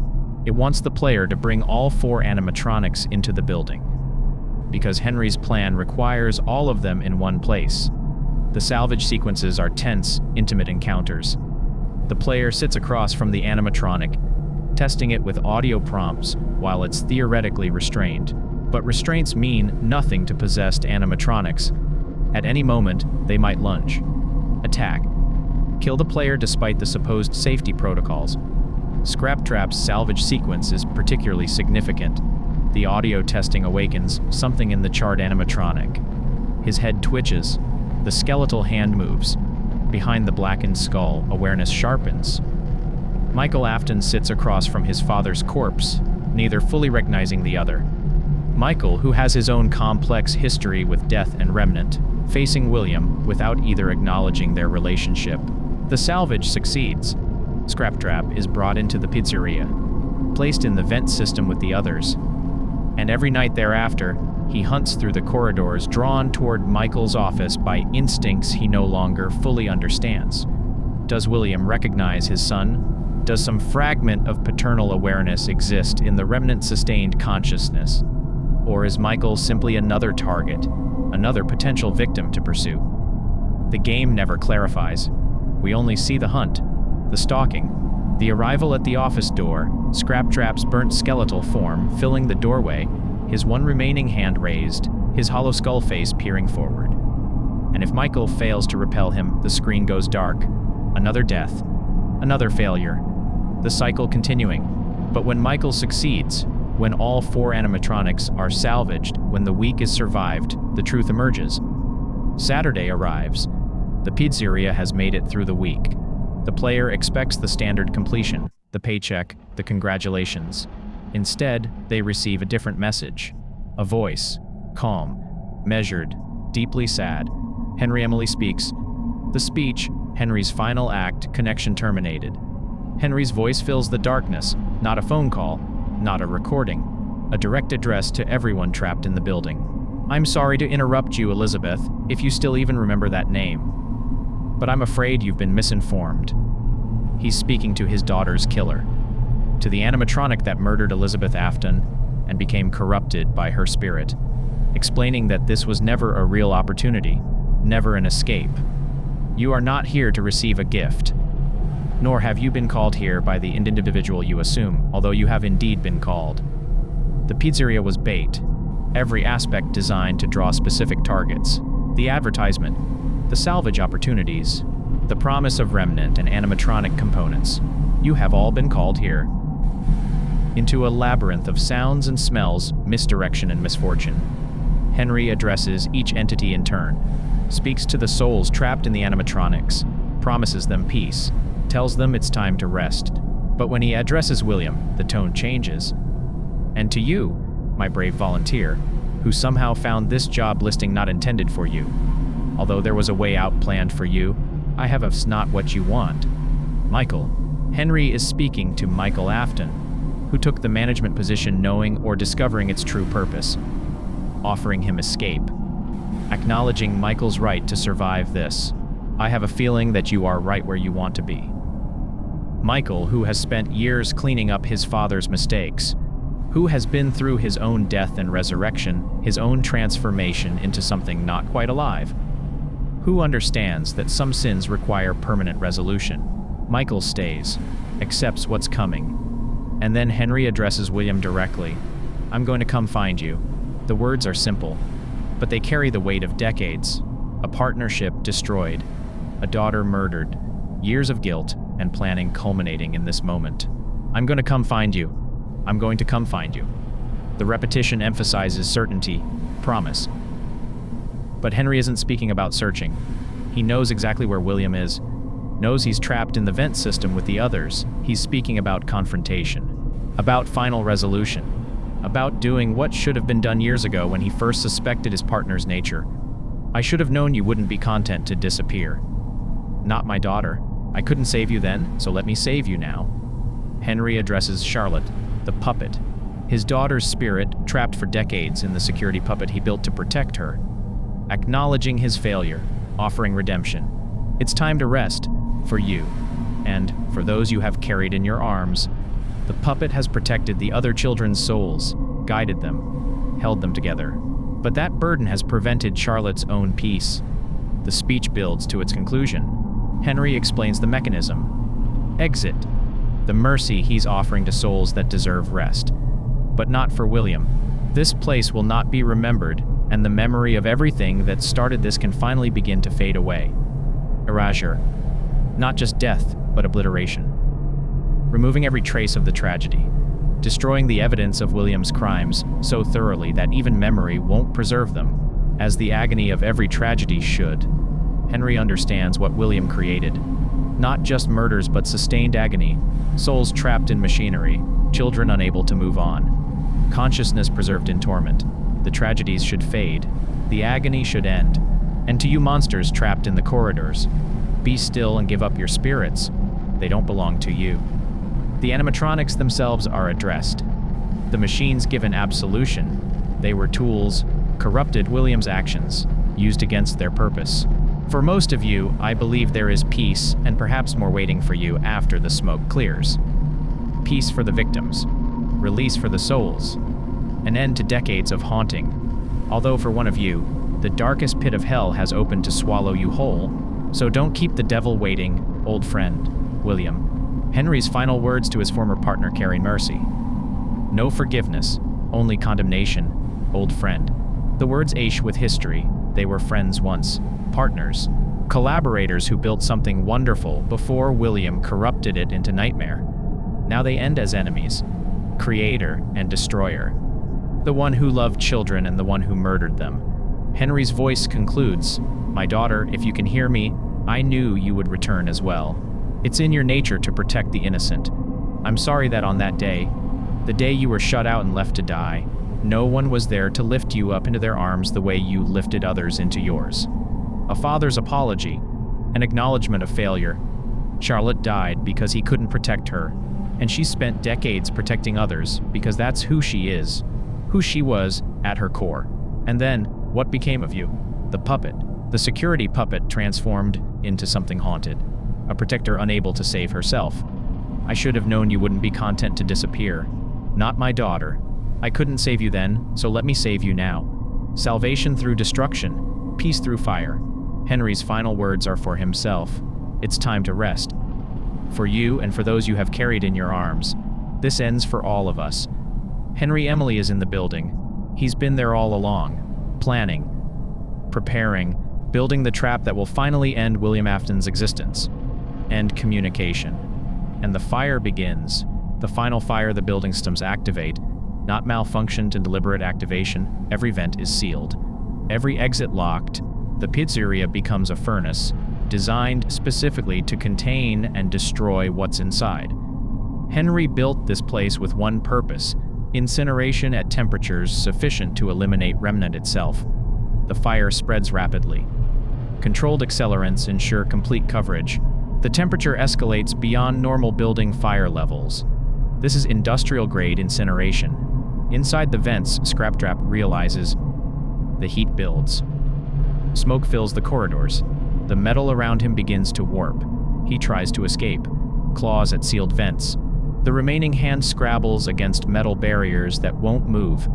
For the first time since his transformation, William Afton experiences something that might be fear. He's survived so much. Springlock Failure. 30 years sealed in darkness. The Fazbear's Fright fire. Every attempt to end his existence has failed. But this is different.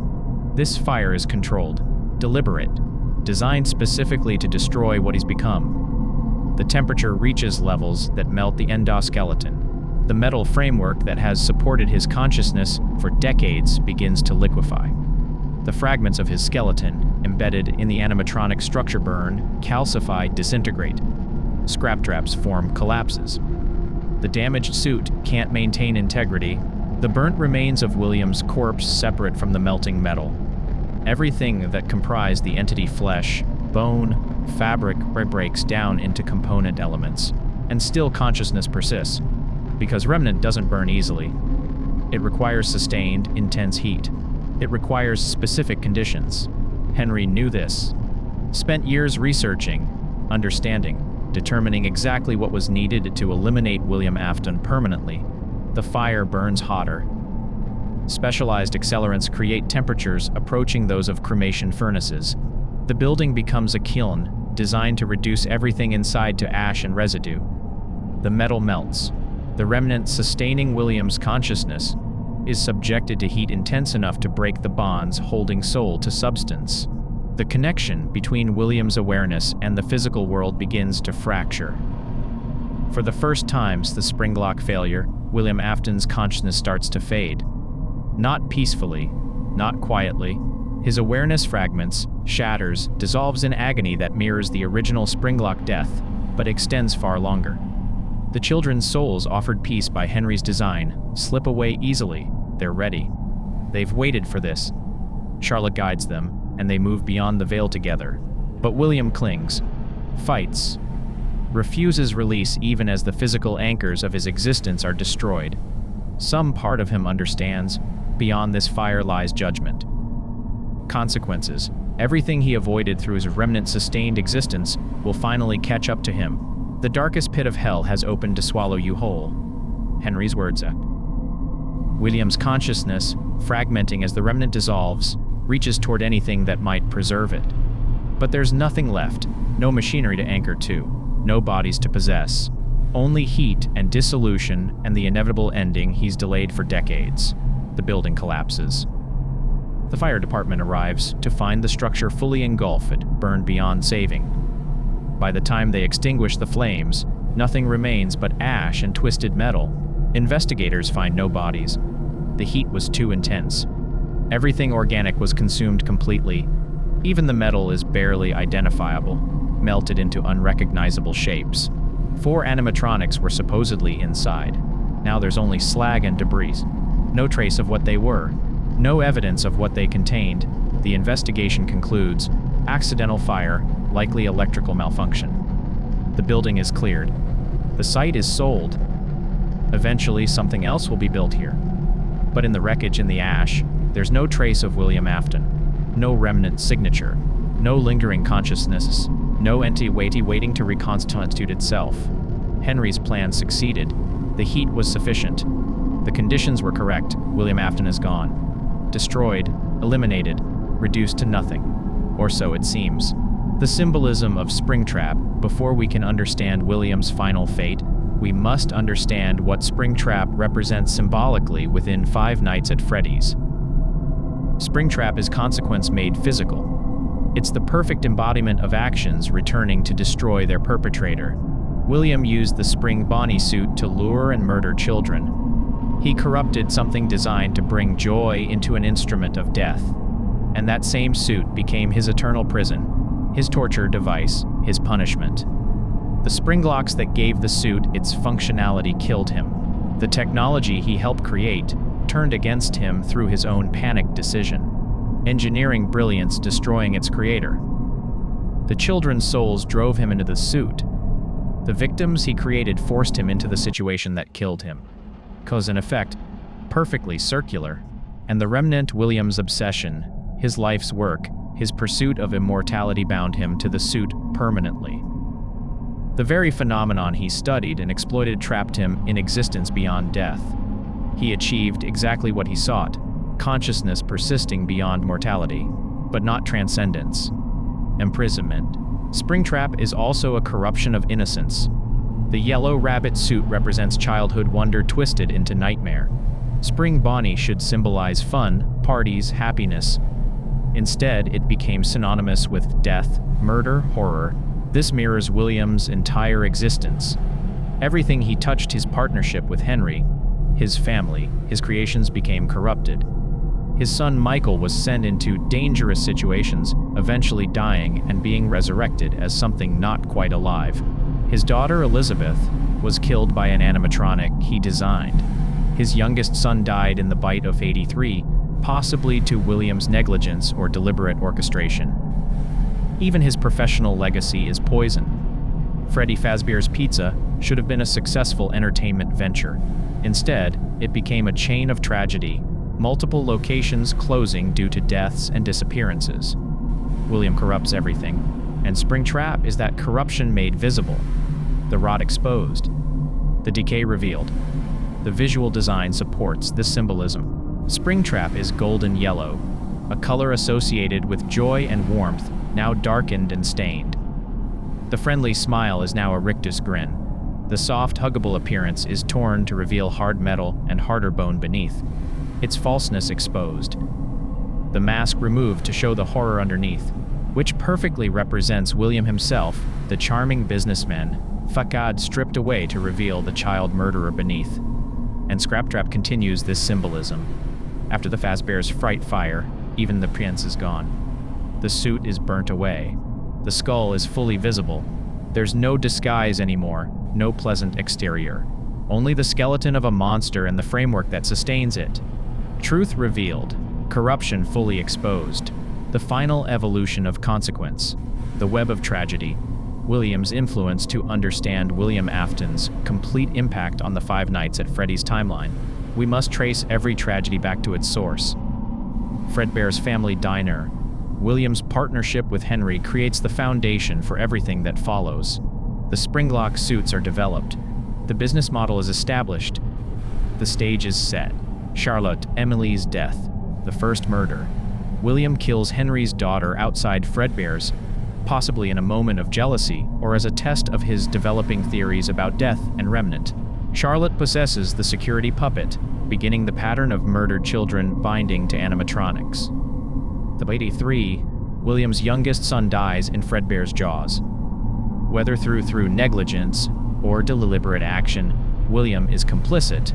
This death may have catalyzed his obsession with remnant, providing first-hand observation of consciousness persisting beyond clinical death. The missing children incident, the central tragedy. William, using the Spring Bonnie suit, lures and murders 5 children. Their souls possess Freddy, Bonnie, Chica, Foxy, and Golden Freddy. This single event creates the haunted animatronics that plague every subsequent Freddy Fazbear's Pizza location. The Funtime animatronics.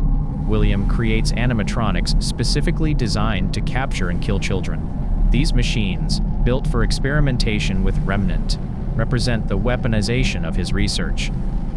The facility housing them, Circus Babies Entertainment and Rental, becomes another site of tragedy.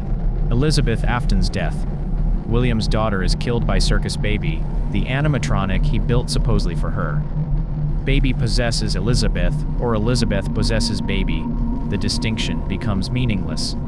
Another child dead, another soul trapped. The sister location incidents. Multiple children are captured and killed by the Funtime animatronics.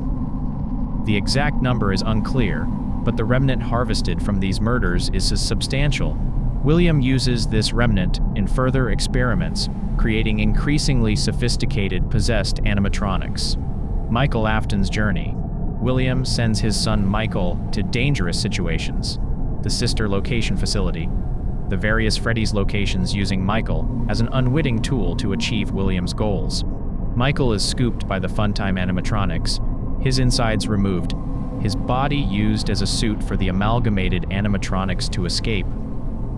Michael dies, then resurrects as something sustained by remnant, mirroring his father's later condition. Freddy Fazbear's Pizza locations. Multiple restaurants open and close, each haunted by the original missing children's souls or additional victims. The animatronics malfunction, injure employees, create an atmosphere of danger and dread, all traceable to William's original murders and the possessed machines they created. Fazbear's Fright.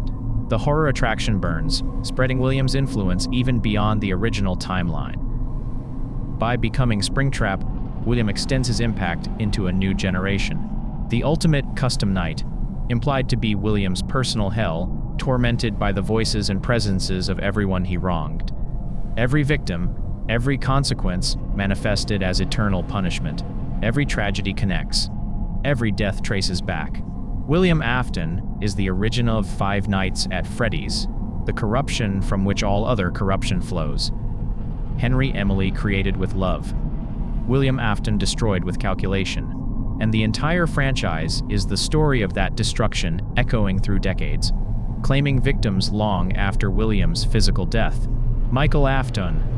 The son's burden understanding requires understanding Michael Afton, because Michael is the one who finally helps end his father's existence. Michael is William's opposite in crucial ways. Where William corrupted everything he touched, Michael spends his post-death existence trying to fix what his father broke. Where William pursued immortality selfishly, Michael accepts his undead state as a tool to achieve redemption. Michael's story parallels William's, but inverts the meaning. Both die and continue existing through remnant. Both are corpses animated by supernatural forces. Both wear the skin of something they're not. William in the Spring Bonnie suit, Michael's own rotted skin. But Michael retains empathy, conscience, purpose beyond self-interest. The pizzeria simulator reveals Michael's role clearly. He takes the job knowing or discovering its true purpose. He could escape. Henry offers him the out, but he stays. Accepts death again, final death this time, to ensure his father's permanent destruction. This is redemption. Michael carries guilt for his role in his brother's death during the Bite of '83, for his failure to prevent his father's crimes, for being William Afton's son. And he redeems that guilt by sacrificing himself to end William's legacy. The son succeeds where the partner failed. Henry tried to stop William, but couldn't not until Michael provided the final piece of the trap by accepting the manager position and salvaging the animatronics. Michael is what William could have been if William possessed basic human decency. Brilliant, capable, but using those traits to protect rather than destroy. And in the final fire, Michael burns alongside his father. But where William burns in agony and desperation, Michael burns in acceptance. Purpose fulfilled, redemption achieved. The Afton line ends properly, with the son correcting the father's sins. The question of survival of the pizzeria simulator fire should end William Afton's existence permanently. The heat, the conditions, the deliberate design, everything Henry suggests finality. But does it succeed completely? The completion ending screen shows the Afton family graves, William, Elizabeth, and Michael, all dead, all together in a perverse family reunion. The Afton concludes, yet the franchise continues, and in later installments, something that might be William appears. Glitchtrap, a digital manifestation, a virus containing William's consciousness, possibly extracted from scanning Scraptrap's circuit boards before the fire. Or possibly a fragment of William's remnant, uploaded digitally, surviving through technology rather than physical form. If this is William and evidence suggests it is, then Henry's plan failed. Not completely. The physical form was destroyed, Scraptrap burned, the remnant binding William to the suit was eliminated, but some echo remained, some fragment of consciousness preserved in the circuit boards that controlled Springtrap systems. Uploaded into a digital space where fire can't reach, William Afton in some form might persist, not as Springtrap, not as a physical entity, but as code, as virus, as digital ghost. This would be darkly appropriate. William spent his life trying to transcend death through remnant and animatronics. He achieved physical immortality by becoming Springtrap. And when that form was destroyed, he transcended into pure information. The man who corrupted entertainment animatronics now corrupts entertainment software. The killer who used a rabbit suit now uses a digital rabbit avatar. The pattern continues, adapted to new medium. But this is speculation beyond Springtrap's story. For our purposes, William Afton as Springtrap ends in the pizzeria simulator fire. The physical form is destroyed. The consciousness sustained by remnant is eliminated. The entity that murdered children while wearing a yellow rabbit suit, that suffered Springlock Failure and 30 years of sealed darkness, that hunted through Fazbear's Fright and was salvaged into Henry's traps, that entity dies. Dies properly this time. Dies completely. Or as completely as something like William Afton can die. The final moment in the last seconds before Scraptrap's consciousness dissolves. What does William Afton experience? Does he understand the irony that his pursuit of immortality led directly to this extended death? That his brilliance and his crimes combined to create exactly the punishment he deserves? Does he feel regret? Is there any fragment of humanity remaining that can recognize the evil he's committed? Or is there only rage? Frustration that his plans failed? Anger at Henry for outsmarting him? Fury at the victims who refused to stay dead? We'll never know. The games don't provide William's internal perspective in this moment. We see only the external, the burning building, the collapsing structure, the elimination of the animatronics within. But symbolically, William's final death represents justice delayed, but finally achieved. The children found peace years ago, their souls released. Charlotte moved on, her protective duty fulfilled. Even Michael achieved redemption through sacrifice. William alone receives no peace, no redemption, no gentle fading into afterlife. Only fire, pain, dissolution, and the promise of damnation beyond. The darkest pit of hell has opened to swallow you whole. Henry's words prove prophetic. If anything of William persists beyond the fire, it's not in the physical world. It's in whatever awaits a soul as corrupted and evil as his. The good people found peace. The innocent victims found rest. Even the conflicted souls found resolution. But William Afton, purple guy, child murderer, remnant researcher, Springtrap, Scraptrap finds only what he earned through decades of deliberate evil. Consequences. Final. Just. The fire consumes everything. The building collapses. The site is cleared, and William Afton's physical existence ends. 30-plus years after the Springlock failure transformed him into Springtrap, the entity finally ceases to exist in the material world. The yellow rabbit suit that lured children to their deaths is destroyed. The animatronic that hunted through Fazbear's Fright is melted to slag. The burnt skeletal form of Scraptrap is reduced to ash. Nothing remains. The story of Springtrap, William Afton's punishment, his prison, his prolonged death concludes, triumph, but with elimination. He doesn't escape, doesn't transcend, doesn't achieve the immortality he sought. He simply ends, and the world, free of his physical presence, begins the long process of healing from the wounds he inflicted. The children are free. The souls are at peace. The nightmare is over. William Afton is gone. Finally, completely, deservedly gone. The ashes settle. The investigation closes. The site is cleared and eventually sold to a development company with no knowledge of what burned there. Fazbear Entertainment itself declares bankruptcy. Again, the pattern's repeated so many times that the announcement barely registers in local news. Another failed venture. Another chapter closed. The board of directors dissolves. The assets are liquidated. The intellectual property, the characters, the brand, the decades of history enters a complicated legal limbo. And for a time, silence, the Afton saga appears concluded. William dead. Elizabeth dead. Michael dead. Even Henry Emily, architect of the final solution, perished in the flames he orchestrated. The entire generation that created and suffered through the original tragedies is gone. The animatronics are destroyed. The restaurants are closed.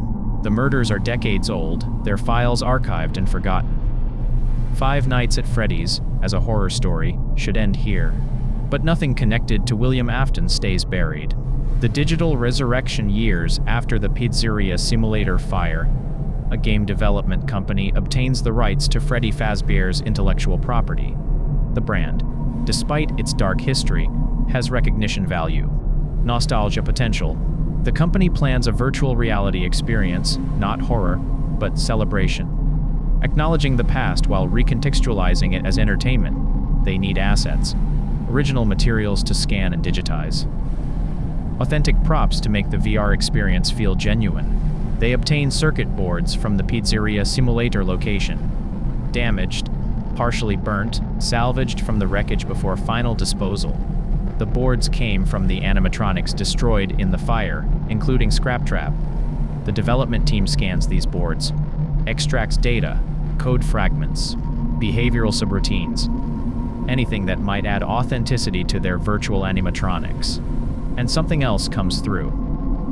In the data extracted from Scraptrap's damaged circuit boards, buried in corrupted code and fragmentary subroutines, something exists that shouldn't. A pattern that's not quite programming. Intelligence that seems to respond, to adapt, to possess as intention. The technicians dismiss it as glitch code. Corrupted data creating false patterns. They clean it up, integrate what seems useful, quarantine what seems broken. But the broken code doesn't stay quarantined. It spreads, rewrites itself, incorporates into the VR game systems like a virus infiltrating a host. And when the game launches, help wanted something is waiting inside. A character not in the original design documents, a yellow rabbit. Glitching, distorted, wrong. It appears in hidden areas, secret rooms, places the developers didn't create. A glitch in the system that looks like a rabbit, like Spring Bonnie but digital, corrupted, aware. It speaks to the player, beckons, tries to merge with their consciousness through the VR interface. And when given the opportunity, when the player makes specific choices, it succeeds, uploads itself into their mind, possesses them through technology rather than remnant. Is this William Afton? The evidence suggests yes. The behavior matches William's methods: manipulation, corruption, using innocent facades to hide malicious intent. Glitchtrap uses the Spring Bonnie appearance, William's signature, It originates from circuit boards that were part of Scraptrap. But how? William burned. His physical form was destroyed. The remnant binding his consciousness to the material world was eliminated through sustained, intense heat specifically designed to erase him. The answer lies in understanding what remnant truly is and how it interacts with technology. William's consciousness was bound to Scraptrap through remnant soul energy fused to metal and machinery. But Scraptrap wasn't just a mechanical suit. The animatronics of William's era contained circuit boards, basic computer systems governing movement and behavior. When William's remnant bound to Scraptrap, it didn't distinguish between mechanical components and electronic ones. His consciousness merged with every part of the animatronic structure, including the circuitry. The fire destroyed the physical remnant, burned the metal that anchored William's soul to the material world. But it didn't necessarily destroy data stored on circuit boards. Heat damages electronics. Fragments can survive. Corrupted, partial, but present. Those fragments, scanned and digitized, carried imprints of William's consciousness, not the full entity that burned in the fire, but echoes, patterns, fragments of intelligence embedded in the code itself, like a virus containing just enough genetic information to replicate itself. Glitchtrap is a fragment of William Afton that learned to propagate through digital systems. It's not possession through remnant. It's infection through code. William Afton, reduced to his most basic form, a pattern that corrupts, spreads, and seeks to dominate its environment. And this fragment retains essential nature. It manipulates. It hides behind the appearances. It seeks control over others. It recreates William's methods in digital space. Glitchtrap influences a player later revealed to be Vanessa, a beta tester, and corrupts her into becoming Vanny, a follower, a disciple, someone William's fragment can act in the physical world while it remains trapped in digital space. The pattern repeats, William using others as tools, creating killers because he can't kill directly. Just as he used the Spring Bonnie suit to lure children, he now uses Vanny to continue his work. But this raises the question, is Glitchtrap truly William Afton, or merely a sophisticated AI trained on the behavioral patterns embedded in Scraptrap's code? The games never definitively answer this, and the ambiguity is crucial to understanding what comes next. The Pizzaplex and Burntrap decades after Glitchtrap's emergence, Fazbear Entertainment attempts its largest venture yet, Freddy Fazbear's Mega Pizzaplex. Not a small restaurant. Entertainment complex. A mall-sized facility with attractions, stores, restaurants, arcades. The company has rebranded completely, distanced itself from the tragic past, and created something seemingly new. But the Pizzaplex is built on top of the pizzeria simulator location. The structure that burned, that served as William Afton's final physical destruction, sits directly beneath the Pizzaplex's foundation. And in the ruins below, something has been building. Security breach, the franchise's next installment, reveals the Pizzaplex's dark underbelly. Beneath the bright, colorful family entertainment venue lies a network of forgotten rooms, sealed areas, and ruins from previous locations, including a recharge station deep in the substructure. And in that station, something waits. Burntrap. An animatronic form that resembles Scraptrap, but worse.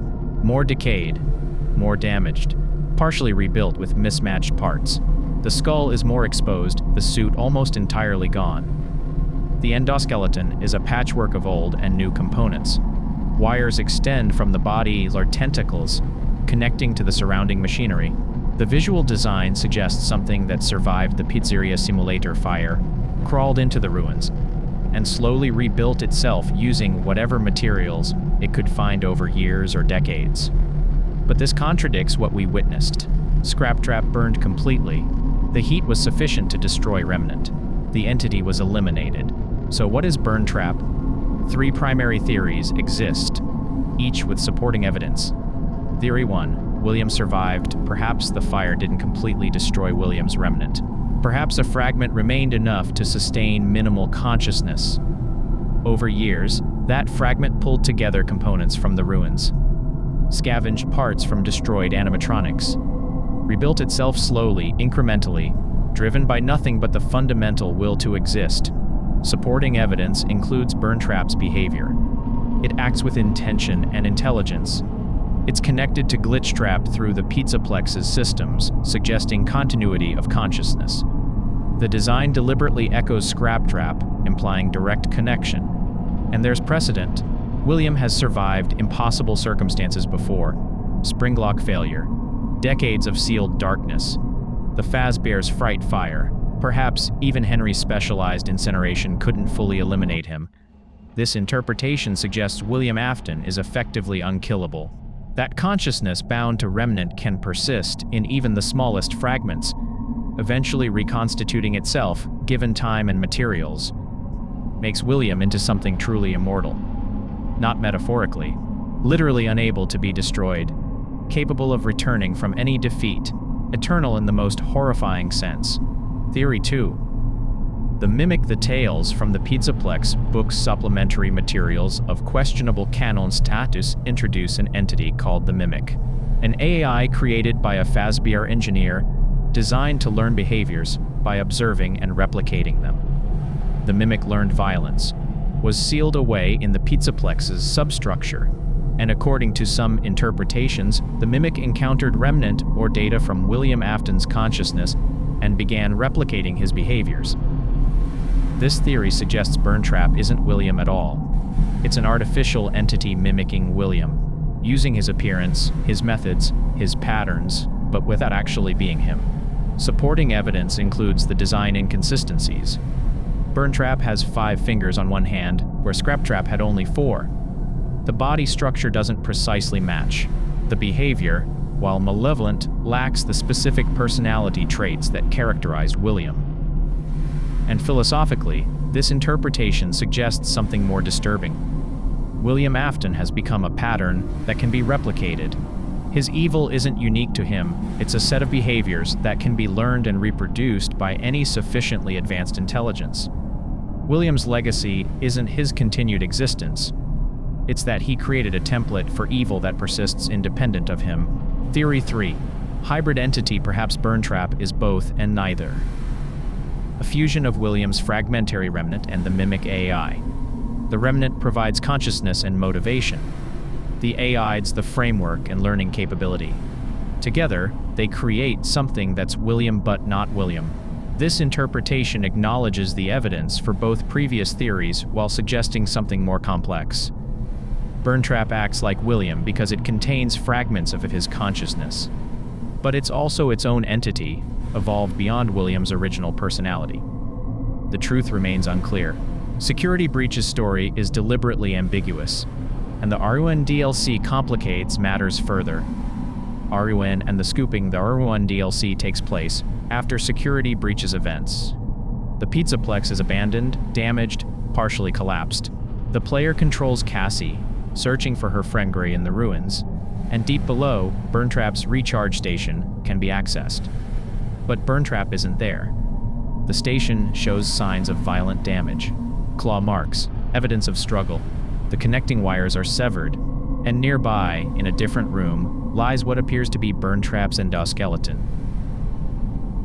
The internal components removed, the skull cracked open. Whatever consciousness inhabited the form has been extracted. This suggests someone or something neutralized Burntrap, removed the threat by removing its core components. But did this destroy William's consciousness, if William was indeed inside? Or did it simply relocate it, transfer it to another vessel? The Ruin DLC doesn't answer these questions. It adds another layer of mystery to an already ambiguous situation. Tales from the Pizzaplex. Expanded universe. The Tales from the Pizzaplex book series expands the franchise's lore in directions that complicate simple interpretations. These stories are explicitly not direct game canon, but they exist in relationship to the game's parallel timelines, thematic explorations, or metaphorical representations of game events. Several stories deal with the Mimic directly, establishing its origins, its nature, its behavior. If these stories are taken as relevant to unding Burntrap, they suggest the Mimic is the primary entity, with William's influence being secondary or absent. Other stories explore remnant in greater depth, showing how consciousness can bind to objects, persist beyond death, and manifest in unexpected ways. These stories support the interpretation that fragments of William could survive and reconstitute. The books also introduce the concept of agony as distinct from remnant. Agony being intense negative emotion that can imprint on objects and locations, creating haunted artifacts without requiring actual death or soul binding.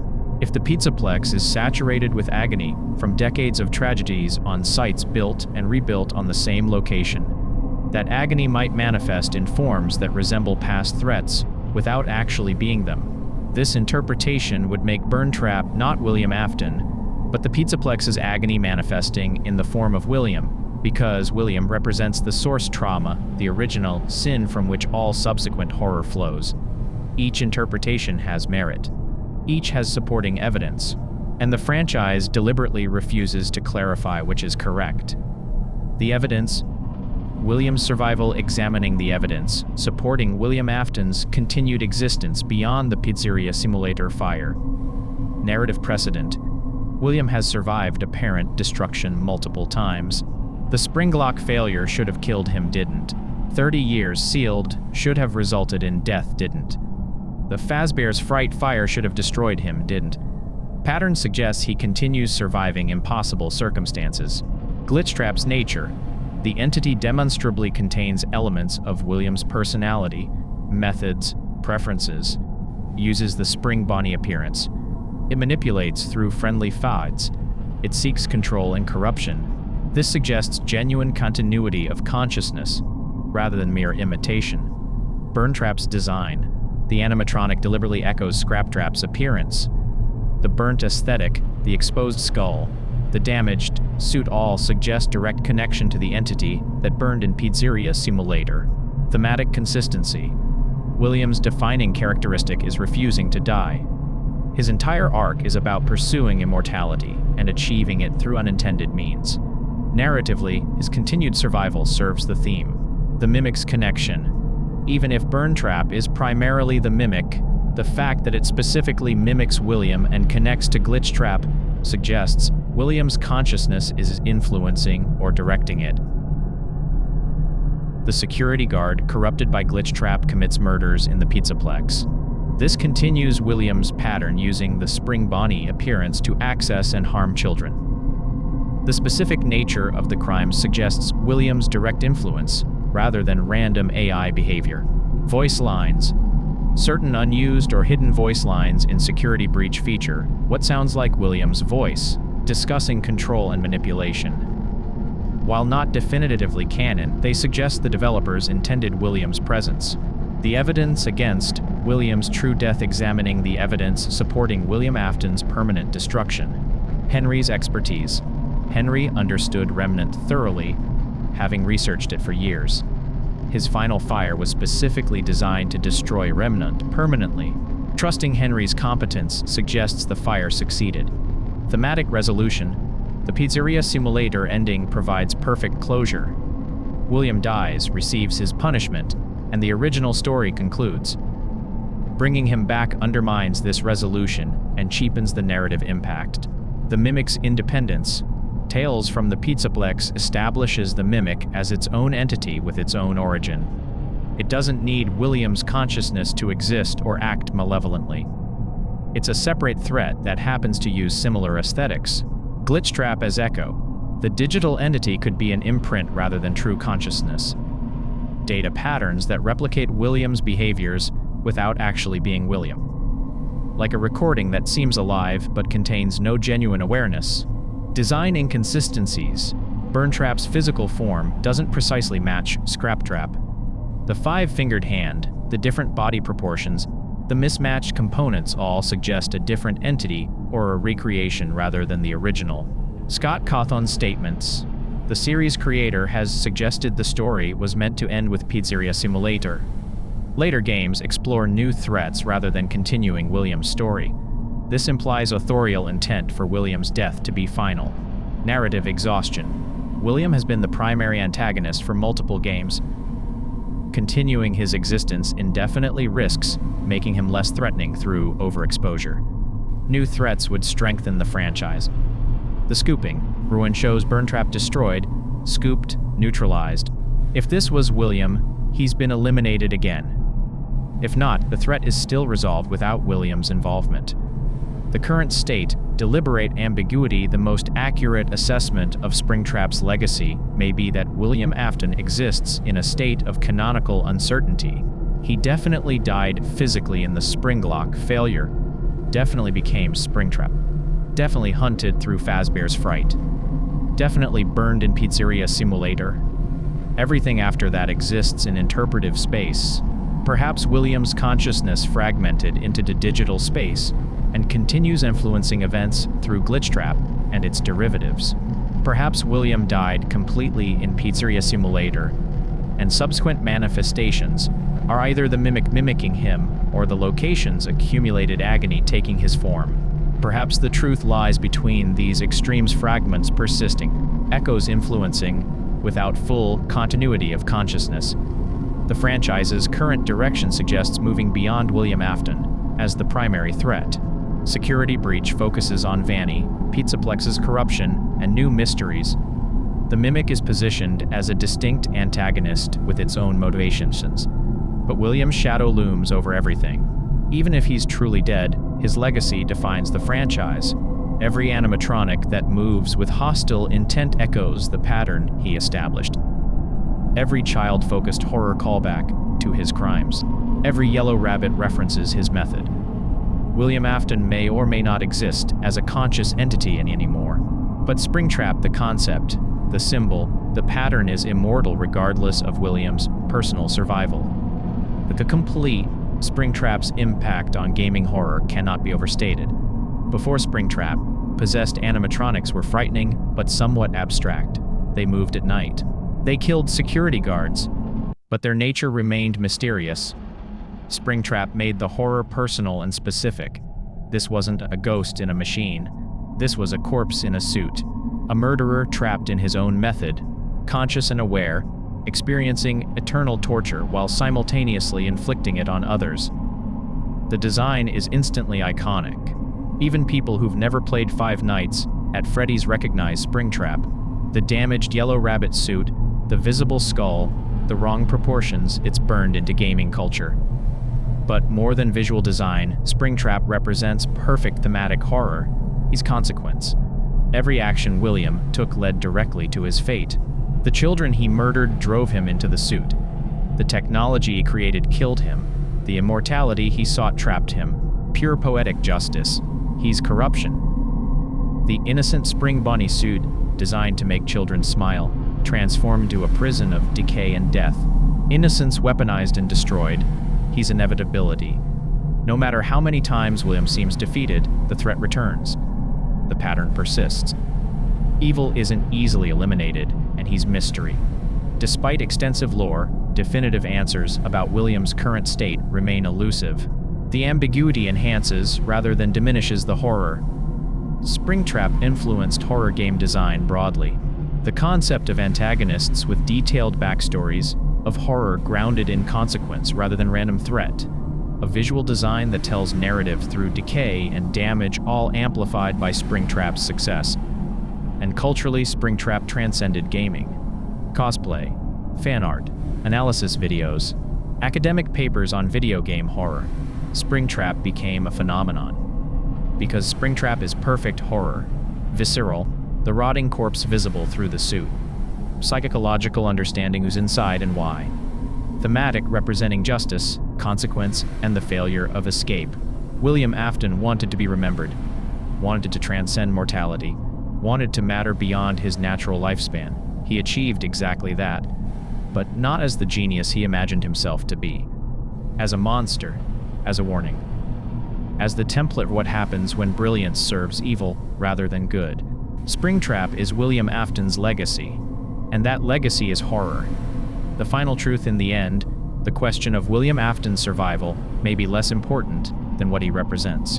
Whether the consciousness persists or not, whether Burntrap contained William or the Mick, whether Glitchtrap is truly him, or merely his echo, these questions matter to lore enthusiasts and theorists. But to the victims, to the children whose souls were trapped for decades, to Charlotte, Emily, and Elizabeth Afton, and Michael Afton. And everyone destroyed by William's actions is physical survival is irrelevant. The damage is done. The trauma persists. The pattern has been established. William Afton created a world where children's entertainment is synonymous with death, where mechanical characters designed to bring joy instead bring terror, where parents trust that their children will return safely from a birthday party. That world continues existing regardless of whether William himself exists within it. Springtrap is the embodiment of that world, the symbol made flesh or flesh-made symbol, the final evolution of William's corruption from charming businessman to child murderer to undead animatronic to possibly digital virus to possibly nothing at all. Each transformation strips away another layer of humanity until only the pattern remains. The behavior, the evil, and that evil can be replicated, learned, mimicked by AI, manifested by agony, or carried forward by disciples like Vanny. William Afton may be dead, but what he created is unkillable, not because reserves consciousness indefinitely, because trauma echoes through generations, because evil teases itself to new hosts, because horror, once introduced into a space, saturates it permanently. The Pizzaplex is built on top of Pizzeria Simulator's ashes, which was built on Freddy Fazbear's locations, which originated from Fredbear's family diner, layer upon layer, each building adding to the accumulated horror, each tragedy reinforcing the pattern, until the ground itself is corrupted, until the space itself generates horror independent of any specific consciousness directing it. This is William Afton's true immortality, not his personal survival, but the unkillability of what he began. Ending, the yellow rabbit lay at night. In the ruins beneath the mega Pizzaplex, something moves. Not Burntrap, that form was scooped, destroyed, eliminated, but movement nonetheless.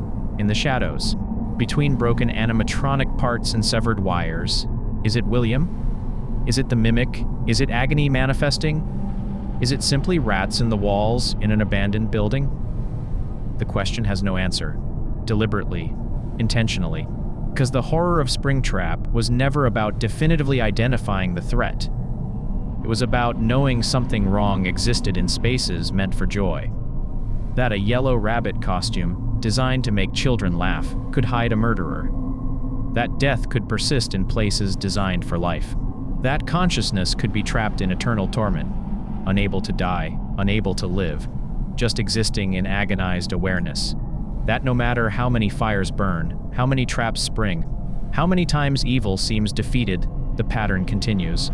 Somewhere, in code or metal or remnant or collective memory, Spring Bonnie exists. Not as entertainment, not as innocence, as warning, as symbol, as proof that corruption, once introduced, never fully disappears. The yellow rabbit watches from the darkness, always has, always will. Not because William Afton cannot die, but because what he represents, the betrayal of trust, the corruption of innocence, the evil hidden behind friendly faces, is humanity's oldest nightmare. And that nightmare doesn't need William Afton to survive. It needs only a costume, a location, and people who forget to be cautious. The suit hangs in the shadows. Empty or occupied doesn't matter. The smile remains, too wide, too fixed. Spring Bonnie waits, as it has always waited, as it will always wait, for the next person to put it on, for the next child to follow, for the next tragedy to begin. Because this is the truth of Springtrap, the complete and final truth. William Afton was a man who became a monster, who became a machine, who became a symbol. And symbols are truly immortal. The yellow rabbit lives forever, not despite the fires, the traps, the decades of attempts to destroy it. But because of them, each destruction adds to the legend. Each return reinforces the pattern. Each manifestation proves the unkillability of evil that finds the perfect form, and Spring Bonnie was always the perfect form. Friendly, approachable, innocent, until it wasn't, until it could never be again. The documentary ends, the evidence has been presented, the story has been told. In your mind, the image remains, a yellow rabbit, damaged, decayed, smiling, standing in darkness, waiting, always waiting. And you understand, finally, completely, why Springtrap became legend. Not because the story is complicated, though it is. Not because the lore is extensive, though it is. But because Springtrap represents the fundamental horror that evil doesn't end. It transforms, adapts, returns, wearing the skin of something innocent, smiling that too wide smile. Forever, the screen fades to black. But you can still see it.